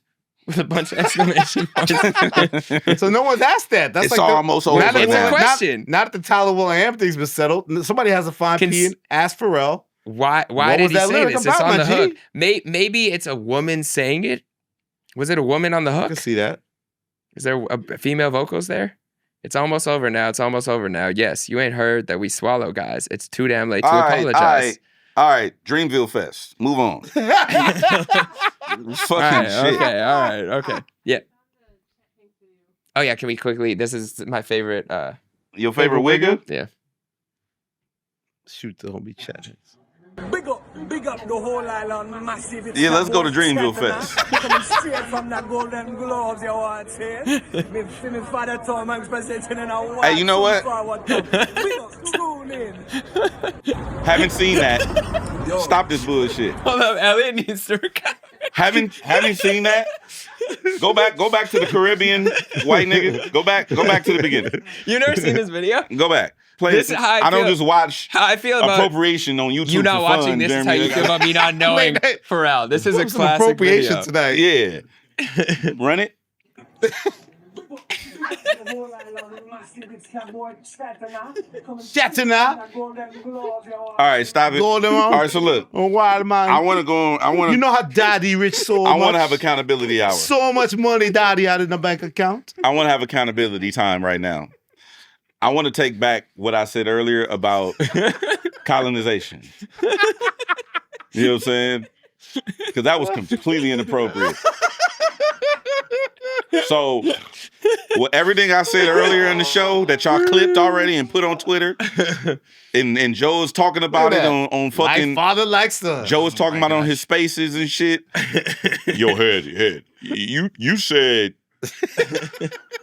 yo, Head, you said, you understand colonization? The fuck is this nigga talking about? Like, I take that back. Oh my god! I take it He back. does the East Coast accent. This guy. It was good. That was good. I take that shit back because that was completely inappropriate. You wasn't aware of the antics of Chet Hanks? How he moves out here? Go. It's a great rabbit hole to go down. If you're What ever is? bored, Appropriation Twitter? No, the Chet Chet Hanks movement. rabbit hole. No, thank you. He got a lot of hits on that YouTube. Yeah, I'm he good. does. We actually have a Twitter. Speaking of, we have an X group, an X community page. We still Oh, they calling finally it started today. that? Let's do it. Yeah, DeMonte Jackson at Right. JJ Accent or at J Jackson 783 is the admin. He started it. He said, Gang, coming gang. up on a year of the pod, and I really think we needed a platform as fans. The convos they have, the insight, and the three so similar but very different personalities. It works for us, so let's represent properly. And he took it. So on we got himself. a chat. We have a chat. We have an X energy. chat. Let me see. a secret society chat. We'll link many it, niggas we'll link is in it there? below. There's people in there right now. 5. No, there's 38 people I There think you so go. far, and we Nice haven't little promoted start it there. yet. How did they get put on this? What the fuck? Where they get my picture from? It's from the Spotify. Internet. Yeah. Okay, so how do we get control of this? don't Well, control it. DeMonte Jackson, we have to be nice to, and he'll hopefully moderate this nicely. But we Okay. can be in the chat. He's the fan club president. Yeah. Okay, well, shout out to DeMonte Shout out to Monte. Jackson, wherever you from, champ. Appreciate you. And if you love the bigger picture, holler at my guy DeMonte. How do people get put on the hood? So we're gonna put it in the. We're gonna put the link. You don't have to get jumped in. You can just click enter. And So it's I like think gangbanging these days. similar, probably. Yeah. Not that. Yeah. You don't got to do shit. You can just. You're just in. They just let niggas just walk on the set, huh, Elliott? I don't know nothing about it, man. I was born in You was in Compton for the I was born video. in Woodside, Queens. Yeah. New York City. Apartment 1A. I don't know nothing about that. Yeah, man. so you could just join. We'll put the link, and as long as DeMonte accepts you in, you're allowed in. He's got all the control. Is anyone now. talking crazy there yet? Or it's all Nobody's still talking crazy I got yet, you. but hopefully after today there'll be some more convo sparks. So this happened since our last episode. So we Yeah, haven't had yeah. we haven't So had this a is our live first episode. shout-out, yeah, yeah. Okay, gotcha. So We're they excited. said positive and informative community for the best media platform for hip hop and black culture. Saturdays at 10 p.m. Hip hop and black culture. That's what Elliott they Wilson. said. You hear that? Chet Hanks loves the blacks. Chet Hanks loves black culture. Is DeMonte? Oh, well, DeMonte's black. Never mind. Yeah, I think so. Why you think so? No, because I saw his picture, so hopefully his picture is himself. That was Is this our 40th episode? I pulled it up right away. Is This is this our a- 40. We've been here for Big 40, man. Happy 40 40th weeks, episode, yeah. DJ Hed. Oh, 40 weeks? 40 We made it. episodes. 40 weeks. Yeah, for sure. Is that 40 weeks? That's Yeah. what's up. Okay. Yeah.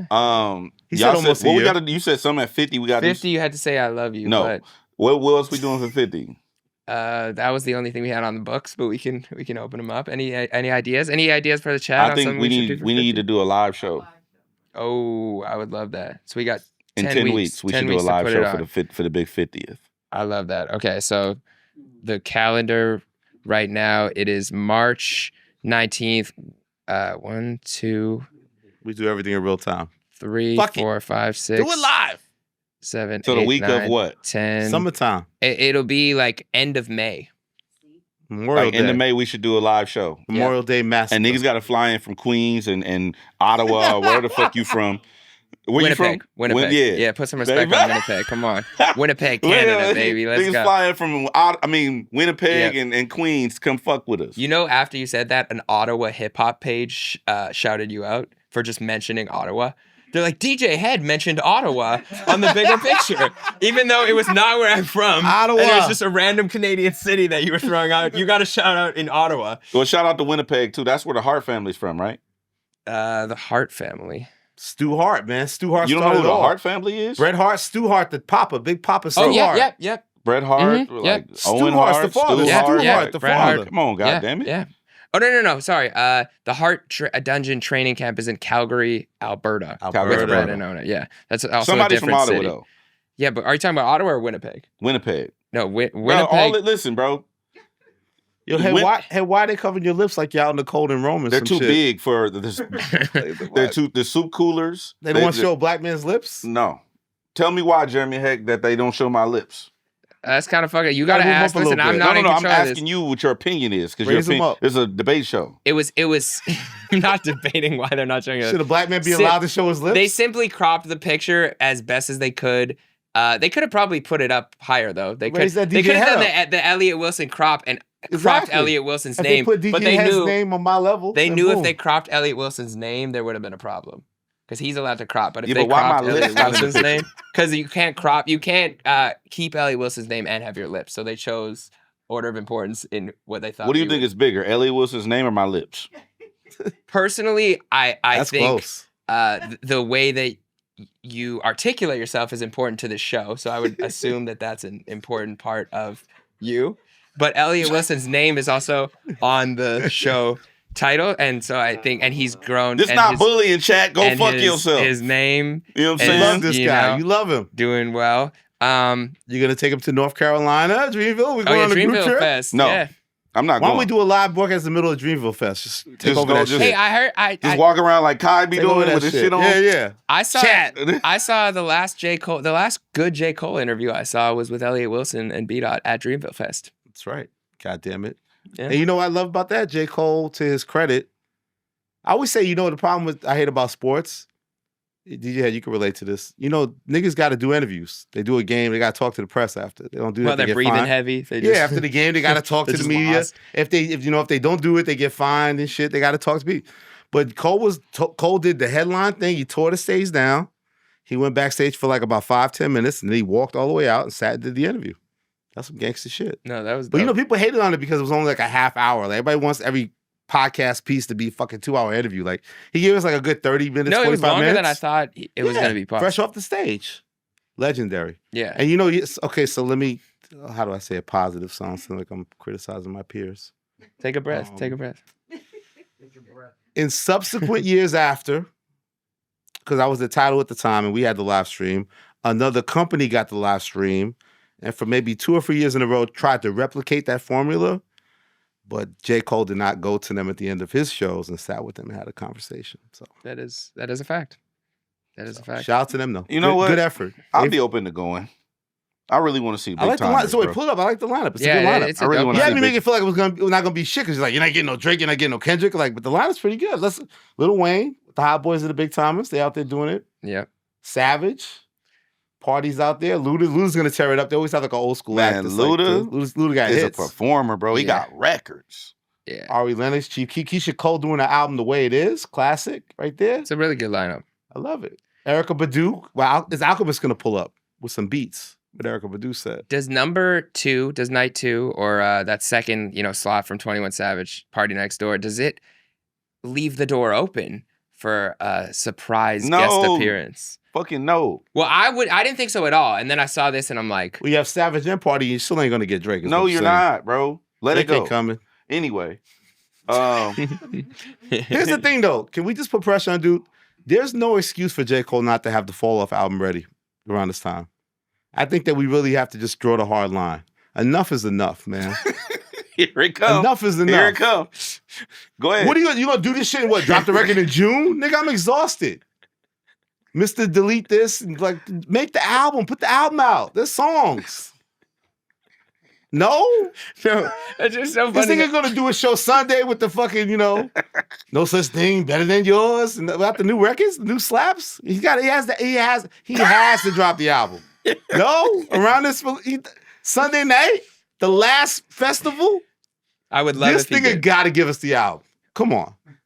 He should be like, it's in your phone now, motherfuckers. That should be his walk-up. No interviews. Everybody's better than yours. I love everybody. Your life's nobody better than everybody else's life. You're special.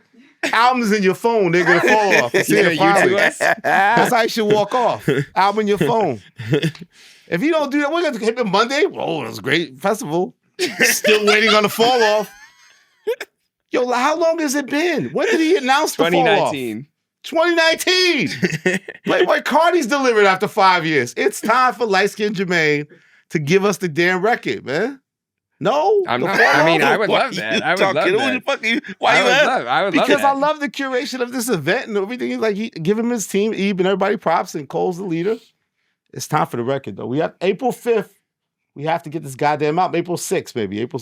Come on, man. When we film the next week, let's say no album came, but a single drop. I'm crashing out. This nigga does this festival and doesn't drop the album at least by the next day or Tuesday after that we do our next taping that Thursday or whatever. I'm crashing out. Cole, for content appointment sake, crash out. For content sake, I'm gonna do research. Can you wait 1 week? I'm an just for appointment content crash sake? out. That'll be my first appointment crash out. I will do full research. You'll I have will your bullet prepare. points? I have my bullet points. That's my type of Canadian crash. Right? I like that. I'm gonna do a Jeremy Hecht style. I'm gonna write things down. Yeah. And pull things up on screen. So what's his deadline? So April 6th is the show. So he has till April 7, 8, 9, April 10th. J. Cole, you have to give us out by April 10th. While I'm on your ass, motherfucker. Light skin Jermaine season. What if he drops out. It's a Boy? What if he drops the mixtape It's a Boy first? It's a Boy shit. Well, What why the would he fuck put it on the wrong? list then? We never He got changed it. his mind. Okay, can he change his mind about the album date then? No, he keeps saying the fall's coming. I might have music for you soon. What was the thing he said? I might have He music said for by you. next year, next time, May have some I albums. hope I have some new music for you. Then he said, I know. Yeah. Okay, let me ask you this. Clouds Elliott. wasn't enough. Elliott Wilson, Clouds would you take wasn't the enough. interview, the one-on-one interview, as opposed Here's to what the I album? realized. The interviews Would- are over. The interviews are over. No, are we defeated? Is what you Is realize? Ellie No one- defeated? No. The interviews aren't over in the overall world. The interview's over. Look at that. Look how great I am. The Look at good that. times. Remember the good times. Yo, nobody's done better interviews than me. Like, what That's are a we talking fact. about? That's a Like, fact. okay, so, but in my career, I don't expect to ever get another interview with any of the reported big three. I don't expect to ever sit with Kendrick again, Drake again, nor Cole again. Tell me why. This show's not long enough for that. Okay. Because of how I function as the Okay. world and who I am. All right. And also, there's no premium to it anymore. And I think that it's been done. I think I have great interviews with all of them. Well, Kendrick wasn't a scene. It was more low-key. But I had that moment with Cole. I had, obviously, the Drake moment. So I have to accept that. And they're 15 years in. So maybe the new generations, then Playboi Carti becomes something. I love that you said you want to sit with Playboi Carti. Like, I need to take those challenges on. Hip-hop is, like, these guys are 15 years in. So eventually, we're going to grow. And they're going to be new stars that get to that level. So I need to focus on that more so than chasing this thing. It's like those, I think people judge it like, oh, Elliott's only doing this for Kendrick because he wants a Kendrick interview. It's like, I don't even look at it that way anymore. It's like, we don't really showcase anymore the idea of the big interview. Even now, Shannon Sharp, he's sitting with, no disrespect, but everybody now. It's like, there's no, like, we had a Cat Williams moment, but that doesn't mean that everything's like appointment viewership, big interviews. That's not the era that we're in. We're more into moments, and everything's a moment. So if I crash the iHeart thing and I see Punch and Top Dog and I dap them up, that's a moment. So I'm here to create more great moments, but I'm not here, gotta cry every single time about the big interview. Like Academics may be talking to our guy Nutjob Kanye tonight, right now. Right now, Academics might be doing some insane interview with Kanye West that the world may eventually see. God bless. But I'm not gonna drive myself crazy as much as I'm gonna try not to. Once I speak to my spiritual advisor, Gina Views, we'll see how I really feel. This felt like that was growth. That was a very therapeutic. Nah. You don't buy it? You don't believe it? But one thing can trigger me. He maced Let the motherfucker sit with the wrong motherfucker. They're gonna go crazy. I'll go back the other way. That's Pastor Mace. Nah. I'm sold, and I might. No, be you don't pulled buy back. me? I'm not Pastor Mace. I'm Murder Mace? Nah, bro. G unit? No. You don't believe it? No. What do you think is going to trigger it back? Anybody else getting it? If somebody else sits with them, okay. So because it's a mythical interview that he thinks doesn't exist at all. If somebody else does the so-called mythical interview and brings it back down to reality, Let SZA go sit with Aiden Ross. He gonna be in here losing his mind. I mean, when I tell you he gonna blow a gasket, we gonna have to mop him in this motherfucker. He gonna be here sweating so crazy. Niggas gonna have to mop this whole stage. I withstood the Ebro Nadeska K-Dot. I was fine with that. No, let SZA go sit with. Let. Why are you making SZA my op? I want no problems with SZA. You should be trying to help me squash me for Solana, not divide. Bro, let J. Cole now drop the album and then go sit with Aiden Ross. Let Aiden Ross get the one-on-one with Cole after Dreamville Fest and no album. And an hour. He gonna lose. You see his this mind. Neon nigga doing fake car tests too, playing music. You see this shit, right? I did see Neon at Rolling Loud. Oh my God, Soulja Boy played around. Cash Go Blame played around. Oh my God. So sorry, sidebar. See? You know what? I appreciate how much you're Honestly, on Cole though, because I want the album as much as anybody. I think it's time. It's accountability, man. Come on, like it's time's up. Take your time, Cole. Fuck what he talking about. What time? Listen, Another year? Let me tell you something. Just like I tell artists who come in to freestyle and they rap, Gina be always rap, nigga, rap. I'd much rather hear some entertaining written than some boof ass freestyle. Same thing with an album. Take your time, give me some quality shit. Don't just rush it, throw it out, and then we like, what the fuck is this? Because you're gonna be mad if that happens too. Take your time, bro. If it take you another year and it's top tier quality content, fuck it. At this point, the expectations are so high that it does need to be. It gotta great, be that, so, bro. yeah. You gotta think this might be what, if not one of his last albums? Yeah, if He's not building almost his last album. He's saying that's the last festival. So that's what I'm you would saying, think bro. that- Like, don't, Cole, take your time, my nigga. take your time, do it right. Yeah, because if you throw some shit out, bro, if you throw some shit out like might delete later, I'm gonna log off.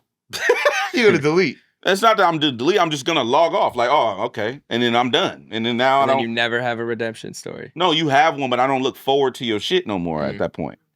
If Jid, How do you feel, Jeremy? Harsh deadline or no? I need I expect a single.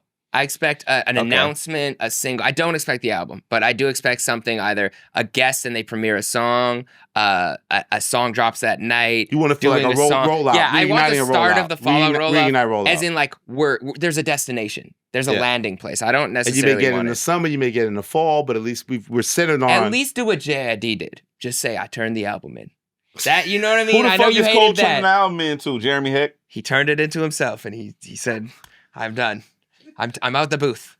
I'm out the studio. Oh, I did try to, speaking of Jid, I did try to get my DJ Hed on and get some intel. And Barry, our good friend Barry, did say expect something possibly in the next coming weeks. I don't know if that means a song, the full project, but you know, we're on the Jid watch. Okay. Jeremy, I know it's important for you. So I want Jid. If you ever want to stop by the show, I would love to talk to Jid. I'm putting it out there. Somebody said Absol is a brave soul for going to Dreamville Fest. No, not, bro. They're the homies. I know. I didn't say it. Somebody else said it. Is he the only TD artist in the vicinity? No. Who else is on there? He's there. No, it's not. That's it. That's it, buddy. Glorilla Pimp is on there. Glorilla Pimp. Yo, I like that. One of the socials is Gorilla Pimp. I like that Big X the Plug is on there. Yeah. And also Wale though. Yes. And new single made Elliott tear up. We in Wale season now? Yeah, Wale season is finally here. I'm excited. Wale is one of my favorite rappers of all time. I definitely think he deserves his moment, his shine. And I love that he's back in the Curb Your Enthusiasm era, in the and Larry that is not David. Rory. The street said that's not Rory. It's not Rory. That's hella funny. Rory gave me a follow on Instagram, so I don't know if that was an olive Well, branch, yeah, but I think White on White crime is White done. people can't get along. Rory, it's love. You know, I think we're pieced up. Wait, Rory followed you on Instagram? Yeah, I'd been following him for years. So what does that mean? I don't know. I think it's an olive branch. It's acknowledgement. You think it's an olive branch? See, that's where y'all fuck this shit up. What? How is that not an olive branch? I don't follow people I don't fuck with. He might just want to see the content. Okay. You think it's an olive branch? Man, he don't even know you. Okay, so he wants to tune into the content. I tune into his content too. What do you see it as? He followed you. Just that? Nothing more? Do you follow people you don't fuck with? Yes. Why? You hate watch? No. I don't take social media serious, bro. One of the homegirls actually called me and was like, "What the fuck?" And I'm like, "What the fuck?" And she's like, "Bro, I booked this makeup artist because you follow her. Why the fuck would you do that?" Oh, why didn't even talk to you about it? Yeah. She was like, "Well, you follow her, so I assumed she was legit." Nigga, why the fuck would you assume that? I actually use you as somewhat of a cosign. If you would follow somebody, I'm like, DJ Hed follows them. They must be somewhat legit. I do. I follow hella people that just random. So you be irresponsibly following niggas? I ran into somebody in the they call it the tube. I ran into somebody in the tube. Hey, can you follow? Yeah, what's your Instagram, my nigga? You know what I'm saying? I don't take social media serious. All right, fine. That's fair. I probably do that too. That's also why, for instance, your girl, I met your girl. Yeah. Don't follow her. The homie Nico Blitz, who DJs for the cruise show. Nico Blitz, yeah. I don't follow his girl. And she's on Jackie. She's on the show. Great. We had a whole topic on the radio about I don't follow niggas' girls because I don't take social media serious. You know what I'm saying? But you take it... No, well, no. I don't think so. You're doing that because you honoring niggas. You don't want to follow their girls. No. That's a code. No. The reason is because I never want to have a conversation with you about nothing. Don't ask me why I like all her bikini pictures, none of the pictures of her and the dog. Nigga, I'm just scrolling and tapping. I don't give a fuck about what it is. Niggas be like, man, DJ Hed liked all of these pictures with the bitch in the bikini, but not the pictures with the family. I don't look at the shit like that. I'm just scrolling and tapping. I'm like talking to niggas, scrolling, tapping. I don't give a fuck. So you just show an inordinate amount of love, and you just, anything you see, you just, I love. So artists and producers and writers and whoever the fuck, I don't take social media serious. You might not have liked their song. Don't look at my follow as a cosign, bro. I follow hella niggas I don't fuck with. But if you put a fire emoji, that's a real cosign. If I comment and I put a fire emoji, that's a real thing. I don't comment inauthentic shit. Okay. But if it's a little red heart and say my name on it, I could have been on the toilet.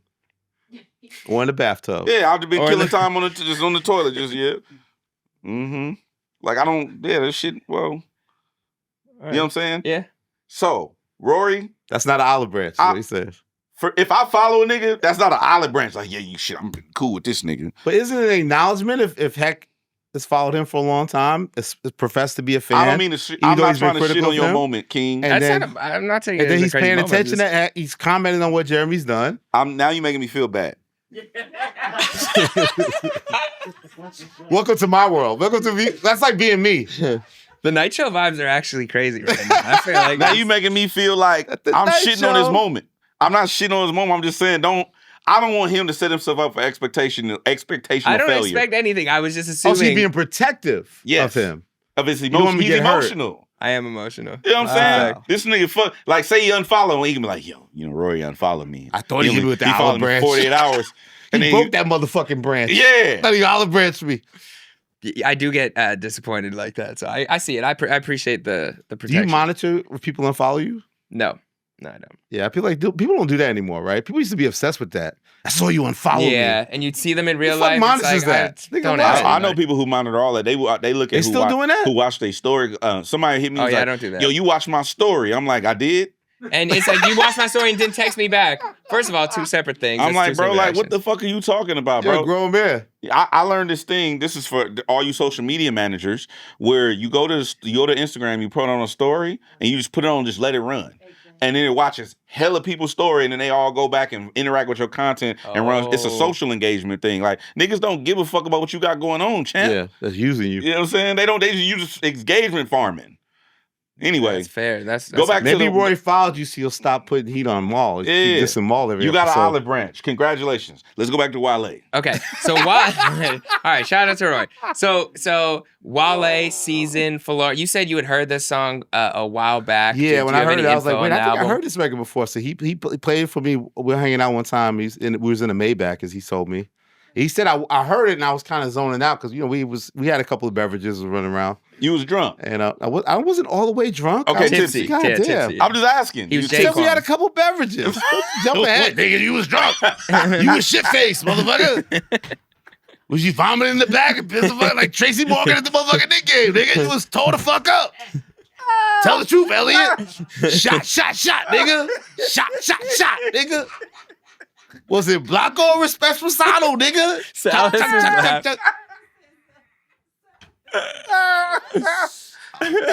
You and your alcoholic friend Ralph Lauren running this Los Angeles streets. You was shit faced, nigga. No, you was fucked up, nigga. Try to intervention with your drunk ass. man. The seat you on that program with your drunk ass. No, we just had a couple beverages. No, but I zoned out. Like that song, that song again. That song speaks to troubled relationships and sometimes how we may lean on alcohol as a crutch for certain things in life, and it hits home a little bit. So it's like a love letter to Blanco.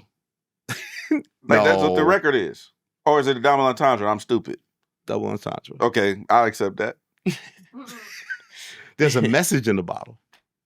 There's a message. That was a triple entendre. There you go. I'm That good, was man. solid. I listen to a lot of Jay-Z. I don't know if you ever heard. I heard of good him. guy. I heard of him from Brooklyn. Yeah. No, but I think it's a great record. I like it. It's a great return I want to for hear him. what this project gonna Yeah, sound I'm really like. excited. Because He's cooking up. Because like the imagery, like you said, is Curb Your Enthusiasm, Wale. Mhm. But then the sonic of it is Lotus Flower Bomb to me. Yeah. Like the vibe of it, right? Mhm. I haven't heard none of the other records. But There's only one out. This first one. no, I'm just saying, like I haven't heard like a sneak peek or like I fuck with Yeah, Wale. He haven't played me anything. I haven't been in the studio or nothing. Yep. But I am excited to see what he's been working on because it's been how long has it been? Hecht? Yeah. 2020, 5 years, right? 4 years. 2021 was Falarin 2. So 4 years. Yeah. Yeah, it's been 4 But years. I'm encouraged because again, he played that. That's probably last fall or so. He played. So he sat on that record. He has great stuff. So, Yeah. You know what I mean? Like some of it's already kind of done probably, and I'm sure he's now continually making music and tweaking things. But to me, he already has a foundation of songs he believes in. I think he's also in a different space too, just based on like we don't talk often, but like we'll exchange messages and stuff. And I think where he's at mentally is different than where he's been. Absolutely. And I think he's kind of like done trying to play the game, so to speak. Yeah. And so I think this album's gonna be just raw Wale thoughts. Yeah, Heck was saying that earlier. We were talking before we got on the air, and it was like how he's like in the place now, like, let me just solidify and carve my own lane, right? Yeah, and I think I love the guys who are coming up from this blog era and they've solidified their name and they have classic bodies of work and they've gotten all the numbers and all the accolades and there was all this talk and the big three, and it's like I feel like that talk is now done and people can just put out great music. And I love the way people like Wiz, shout out to Wiz Khalifa, is moving like that. He's just dropping freestyles, having fun. Currency just dropped an album. You know, Wale is about to drop hopefully an incredible body of work. I was looking at his catalog. Wale has the best intros. Every single intro, like Sue Me off of Wow That's Crazy, so good. That's an MMG. We have the MC off of More About Nothing. We have even Florent 2 had New Balances. Yeah. The intro About Nothing. Like, he's so good when it comes to intros. And he's also, what he doesn't get enough credit for, and I always want to give him more credit, is he is an incredible A&R. Like, Wale finds talent so Meg early. Thee Stallion early. Yeah, almost too early to the point that they actually blow up a little bit later and you don't actually associate it with Wale being first. Yeah. But like he had Tiana Taylor, he had Meg Thee Stallion, he had SZA, which now that song is huge. There's 3 or 4 other people that he's had. I could find a list once I really look into it. But he's really put people on very early. The catalog, DJ Hed. Look at the catalog, And baby. Wale got catalog. Wow. For sure. So I'm really excited for And that. he got standout verses. And he got a couple of slaps. He has that. Yeah, he has every single thing you'd want. And he's on a couple of slaps. You know what's crazy? No Hands, classic No Hands. slap. The song what was Poke It Out with J. Cole. Mm-hmm.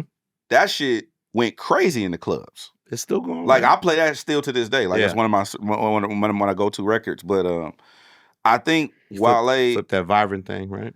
Yeah, Classic. I think Wale is one of those artists where he kind of like, it's almost to his detriment. Like he's good, but he's too good. So it like most of the times I think the shit goes over people's head when he be in his rap bag. Yeah. And then when he participated on a mainstream level, people be like, they be like, oh yeah, They'll downplay it. It's just Wale. Like he's supposed to give us Yeah. these dope verses and these dope features and these records and stuff like that. So it's almost like he doesn't get credit for being a dope rapper, but he also doesn't get credit for being a hit maker.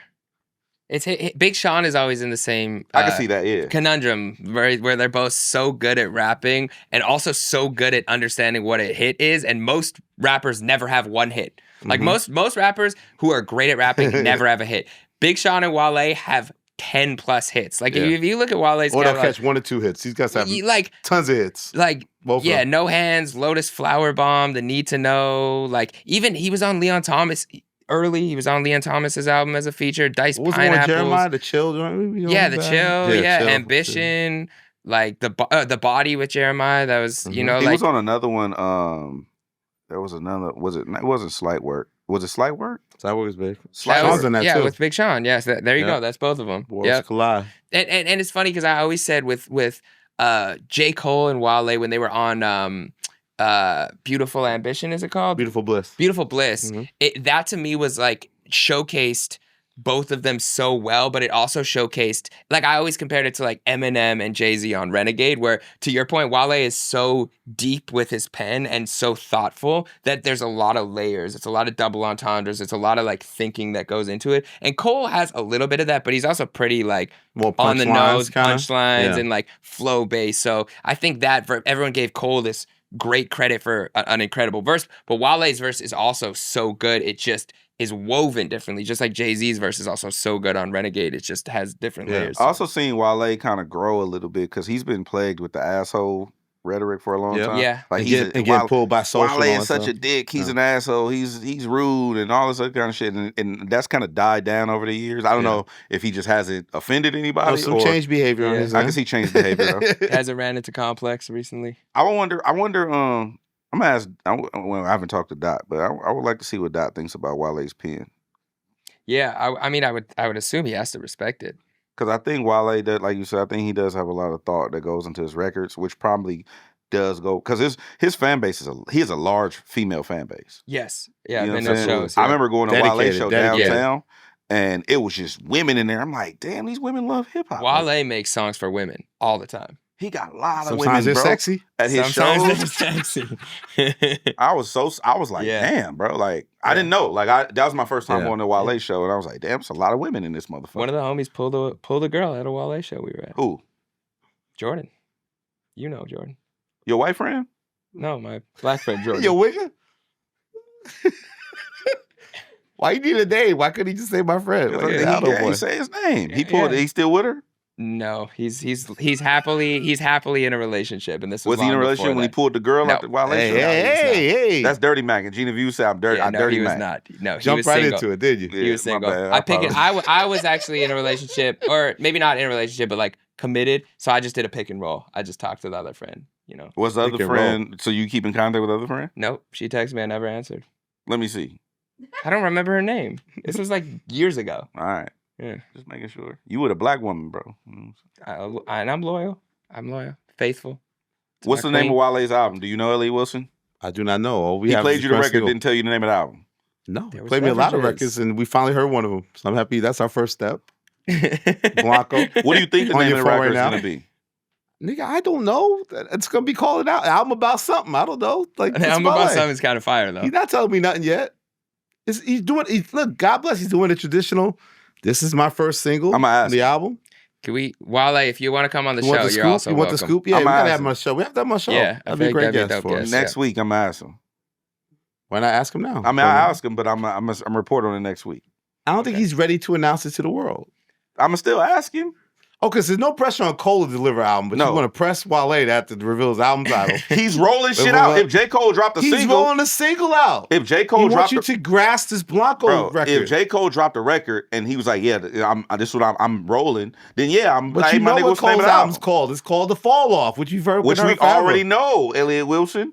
We don't know what the fuck Wale's album is called. So you can't I sleep at want to know night? what the album is called. Why? Because I'm curious.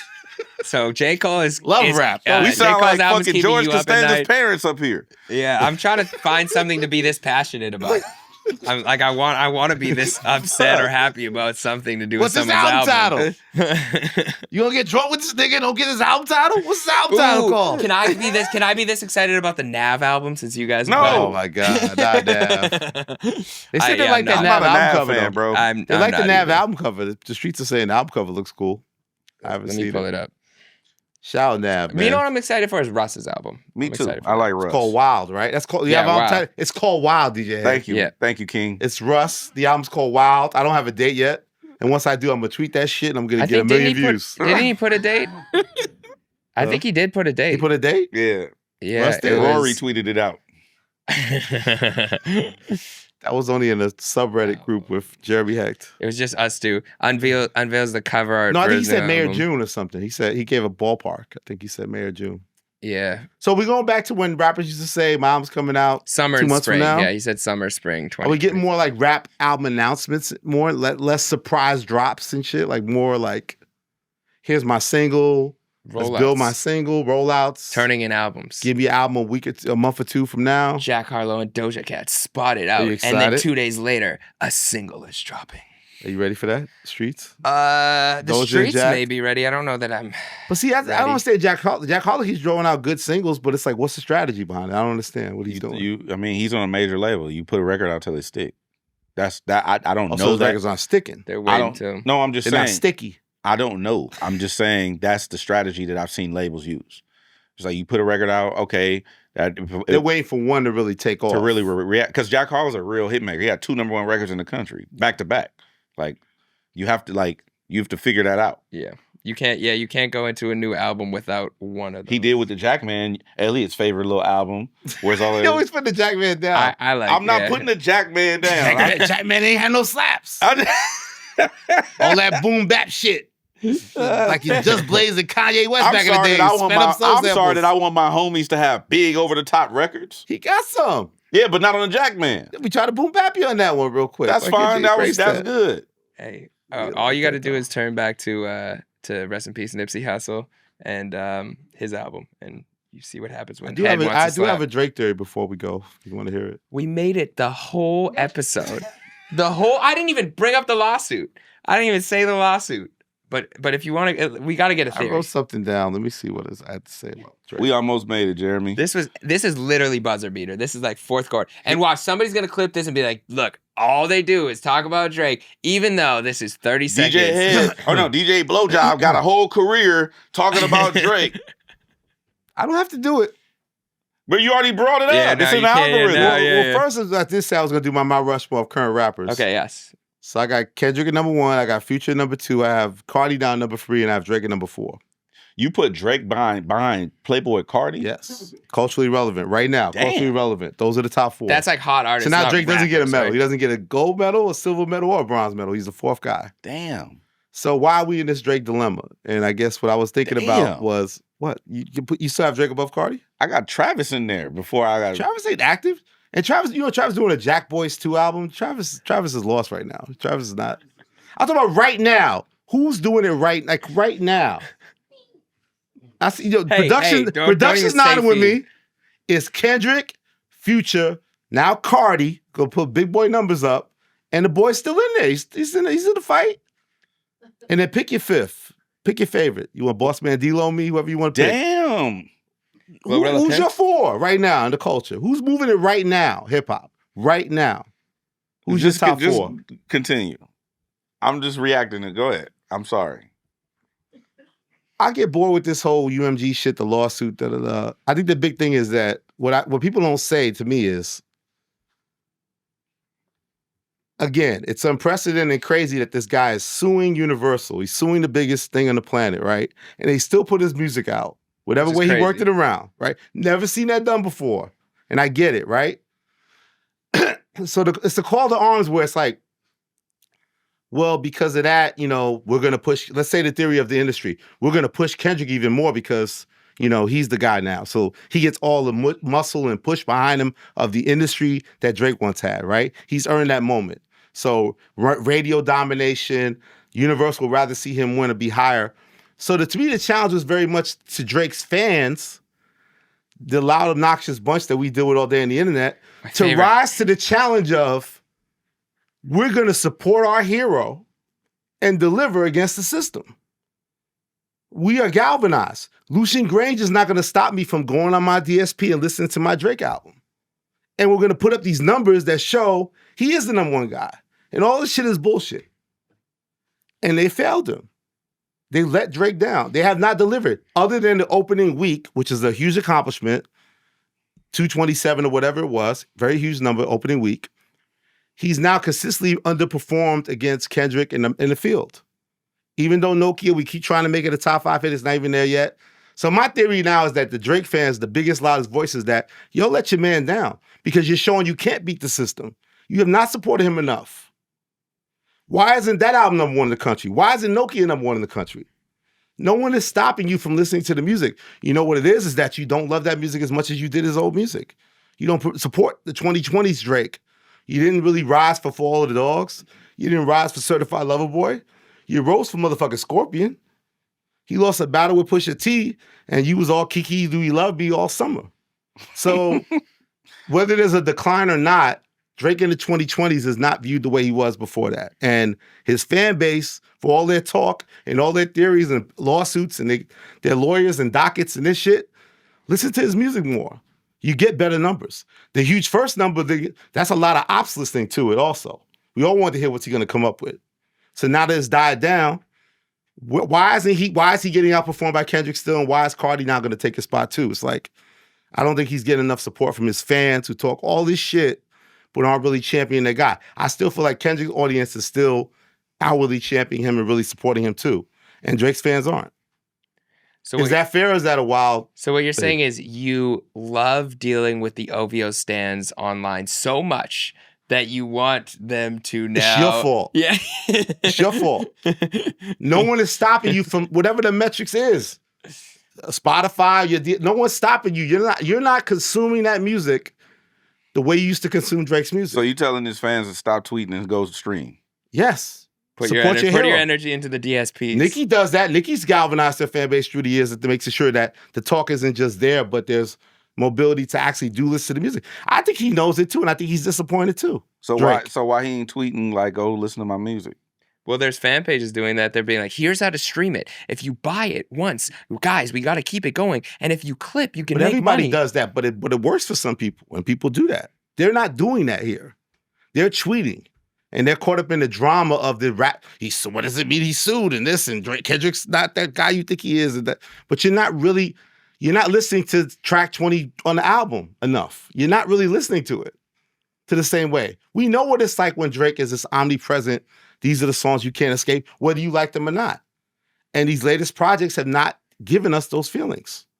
Outside of the Drake-Kendrick battle, amazingly enough. Just think about it song for song. It's just not the same level. And again, I guess maybe it's unfair because Drake sets such a high benchmark with his output in the 2010s, but that is the reality. And then we're over-championing maybe even a little bit more Kendrick because we haven't seen Kendrick have this much competitive records at one time and carry himself this way. So, I don't know. I think it's Drake's dilemma. I think his fans have let him down more than any critique from me or DJ Hed. Look in the mirror. Listen to his shit. Lucien Grange is not stopping you from pressing play. Lucien Grange is not stopping you from pressing play. Y'all let Drake down. How you get me in the car? Well, because they said we did a you whole guys show. created a show just to do this. Yeah. And you That's what brought in they some say. Canadian white boy just so you could say we have someone from Canada on And then the we give them an show. hour and 45 minutes of content, and because I crash out at Drake at the end of every episode, they say, all you do is talk about Drake. I'll end the segment there, unless you have any things to add to that. That's my little 10, 15-minute Drake thing. I just think there has to be an onus to his fan base. Yeah, that's it. But here's what else I think. It's not enough. It's not enough. Niggas is hypocrites. That's all I'm trying to say. And the records ain't the records. The records aren't the records. That's a fact. That's a fact. Just a theory. No, listen. They hate me already. What can I do? Yeah, we're not gonna win them Drake's over. dilemma. It don't matter, King. Yeah, I realize I'm not gonna win them over. All right, Spotlight. Do you want to any Drake songs you want to spotlight? What else I got? Oh, shout out Key Glock. Key Glock got to deal with the good folks at Universal Republic.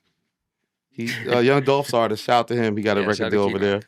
Shout out Key Glock. Yeah, I wanted to big up Wale. We already did that. Anybody else I love? Let me see.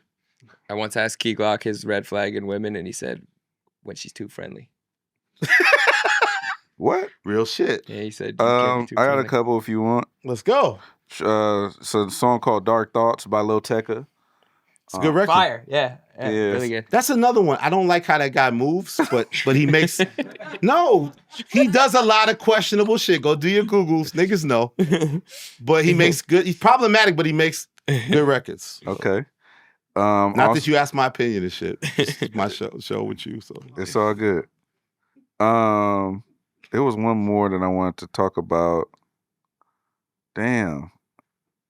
I just had it before you went on, before you did that. I'm sorry, DJ. Fuck. I apologize. I'm sorry. 310 Baby. 310 Baby dropped a song. West Coast. Featuring James Brown called Woo. Bad. 310 Baby and James Brown. Yeah, it's a slap. Okay, shout out to 310 Baby. Yeah. I love to see his growth. Yeah. He's really coming a long 310 way Baby. He got a song out with featuring James Brown called Bad, I think. And I'm rocking with it. Oh, Freddie Gibbs finally put the Nobody record. I guess it was an interlude on the album. It's a full version. Back. It's back on there. So shout out Freddie Gibbs. I want a Freddie Gibbs interview. That's one I'm not really mad about. You don't want to sit down with me. He said he ain't doing it. I know. What's up with that, DJ Hed? What you want me to do? Didn't you just say Give me you his didn't number. care about the interviews? I had Lambo today, and nigga ain't hit me back, man. It was white manager. He ain't hit me back. So Damn. I'm not messing unless I get a Freddie. So I don't care about the big video. I need a Freddie Gibbs interview, man. I'm not accepting no. Okay. He got to curse me out. And I'll So pull up on him. I ain't scared of him. I'll pull up on him at a strip club in LA. I don't care. You want him? Scared. You want Freddie to tell you no? To my face. Let me see. You want me to call him? No, not right now. I'm not doing it. Why I gotta get embarrassed in front of you and our subgroup and Reddit and shit? I can get rejected in private time. Okay, all right. We'll do it in front. Thank you. The next iHeartMedia Awards. Go up to his section. Ellie, get the fuck out of my face. All right. That you don't. Who you got, Hecht? Spotlight. Saba and No ID. Oh, yes. Incredible project. Finally out. Incredible Congrats project. to those brothers. Yes. It was the yin and yang of my weekend, having Playboi Carti 30 tracks go and then listen all the way through to Saba and No ID. But I really love this album. Very positive, uplifting vibes. Definitely some thoughtful lyricism. And I really love Saba. Like, Care For Me is one of my favorite projects of the end of the decade. He's and consistent. to hear him on No ID beats too, yeah, this one is one you should check out if you haven't yet. And then at our Something Dope stage at Rolling Loud. Who shined? So this girl, Kiwi Making Millions, that's KEEWI. Her Instagram is $1,000,000shit, MILLION DOLLAHSHYT.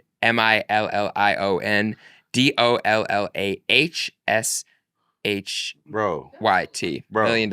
Okay, first of all, she Bro, needs put to the change link it. in bio. Okay, I'll just put Tell it her on. to change her name. Yeah, that's She a gotta lot. change the Yeah, that's name. a lot. Yeah. Wait, Yeah. what's her name? Kiwi Making Millions. So is she like a produce rage rapper? No, she was actually no. I see what you did there. Though. That was good. That's solid. Shout out to Jen Warner and Pokemon Rage Rap.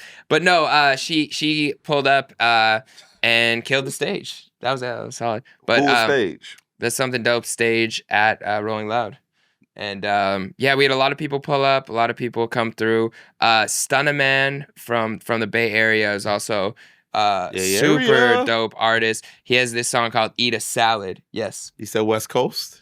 That's the homie. That's how he is fire. Yeah. I had seen his stuff, but I've never seen him live. We had a stage, and there was a lot of people like kind of eating around the stage area, and so not everyone's up and chant jumping up and down. He went up to every single person in the crowd, even the ones sitting down, and by the end of his performance, he had them saying "Eat a salad" and No, what's chanting the it what's back. the 2 words before that? No, I didn't. I can't say them. You can say the first word. Can you say them and then I'll say the other You part? can say the first word. Give a nigga. No. Bitch. Bitch nigga. Eat a salad. Yeah. Yeah, so That's he was the hook. doing that. Yeah, that's the hook. Yeah. That's the hook. That's the hook of the song. Bitch nigga eat a salad. Is Oh, it's Dude, hard. it's so fire. It's hard though. By the end, he gives you drops knowledge about the American system and health and how we're Diet. actually being manipulated. Diet, Elliott and Wilson. Yeah. So shout out to Bitch Stunna nigga Man. eat a salad. I ate a salad. When did yesterday. that came out last year or something? It's the hook. Yeah. What's Bitch. the- Can we do it together? No. Bitch, Just no. eat a Keep salad. going. Yeah, so but yeah, so I'm a fan. I'm a huge fan. And then this other guy, 100 Bands, he did a storytelling song where he really no backing vocal, and told a story about going through a party and the day in the life, and it was super dope. So yeah, shout out to everybody who pulled up to the stage. Outside, man. Shout out Jeremy Hecht bringing that something for the people, man. Rolling Loud, man. Look He at be you. outside. Shout out to A curator Rolling of Loud. the culture. Hands on with the Try people. to give back when I can. A curator. You curated. You Rolling Loud.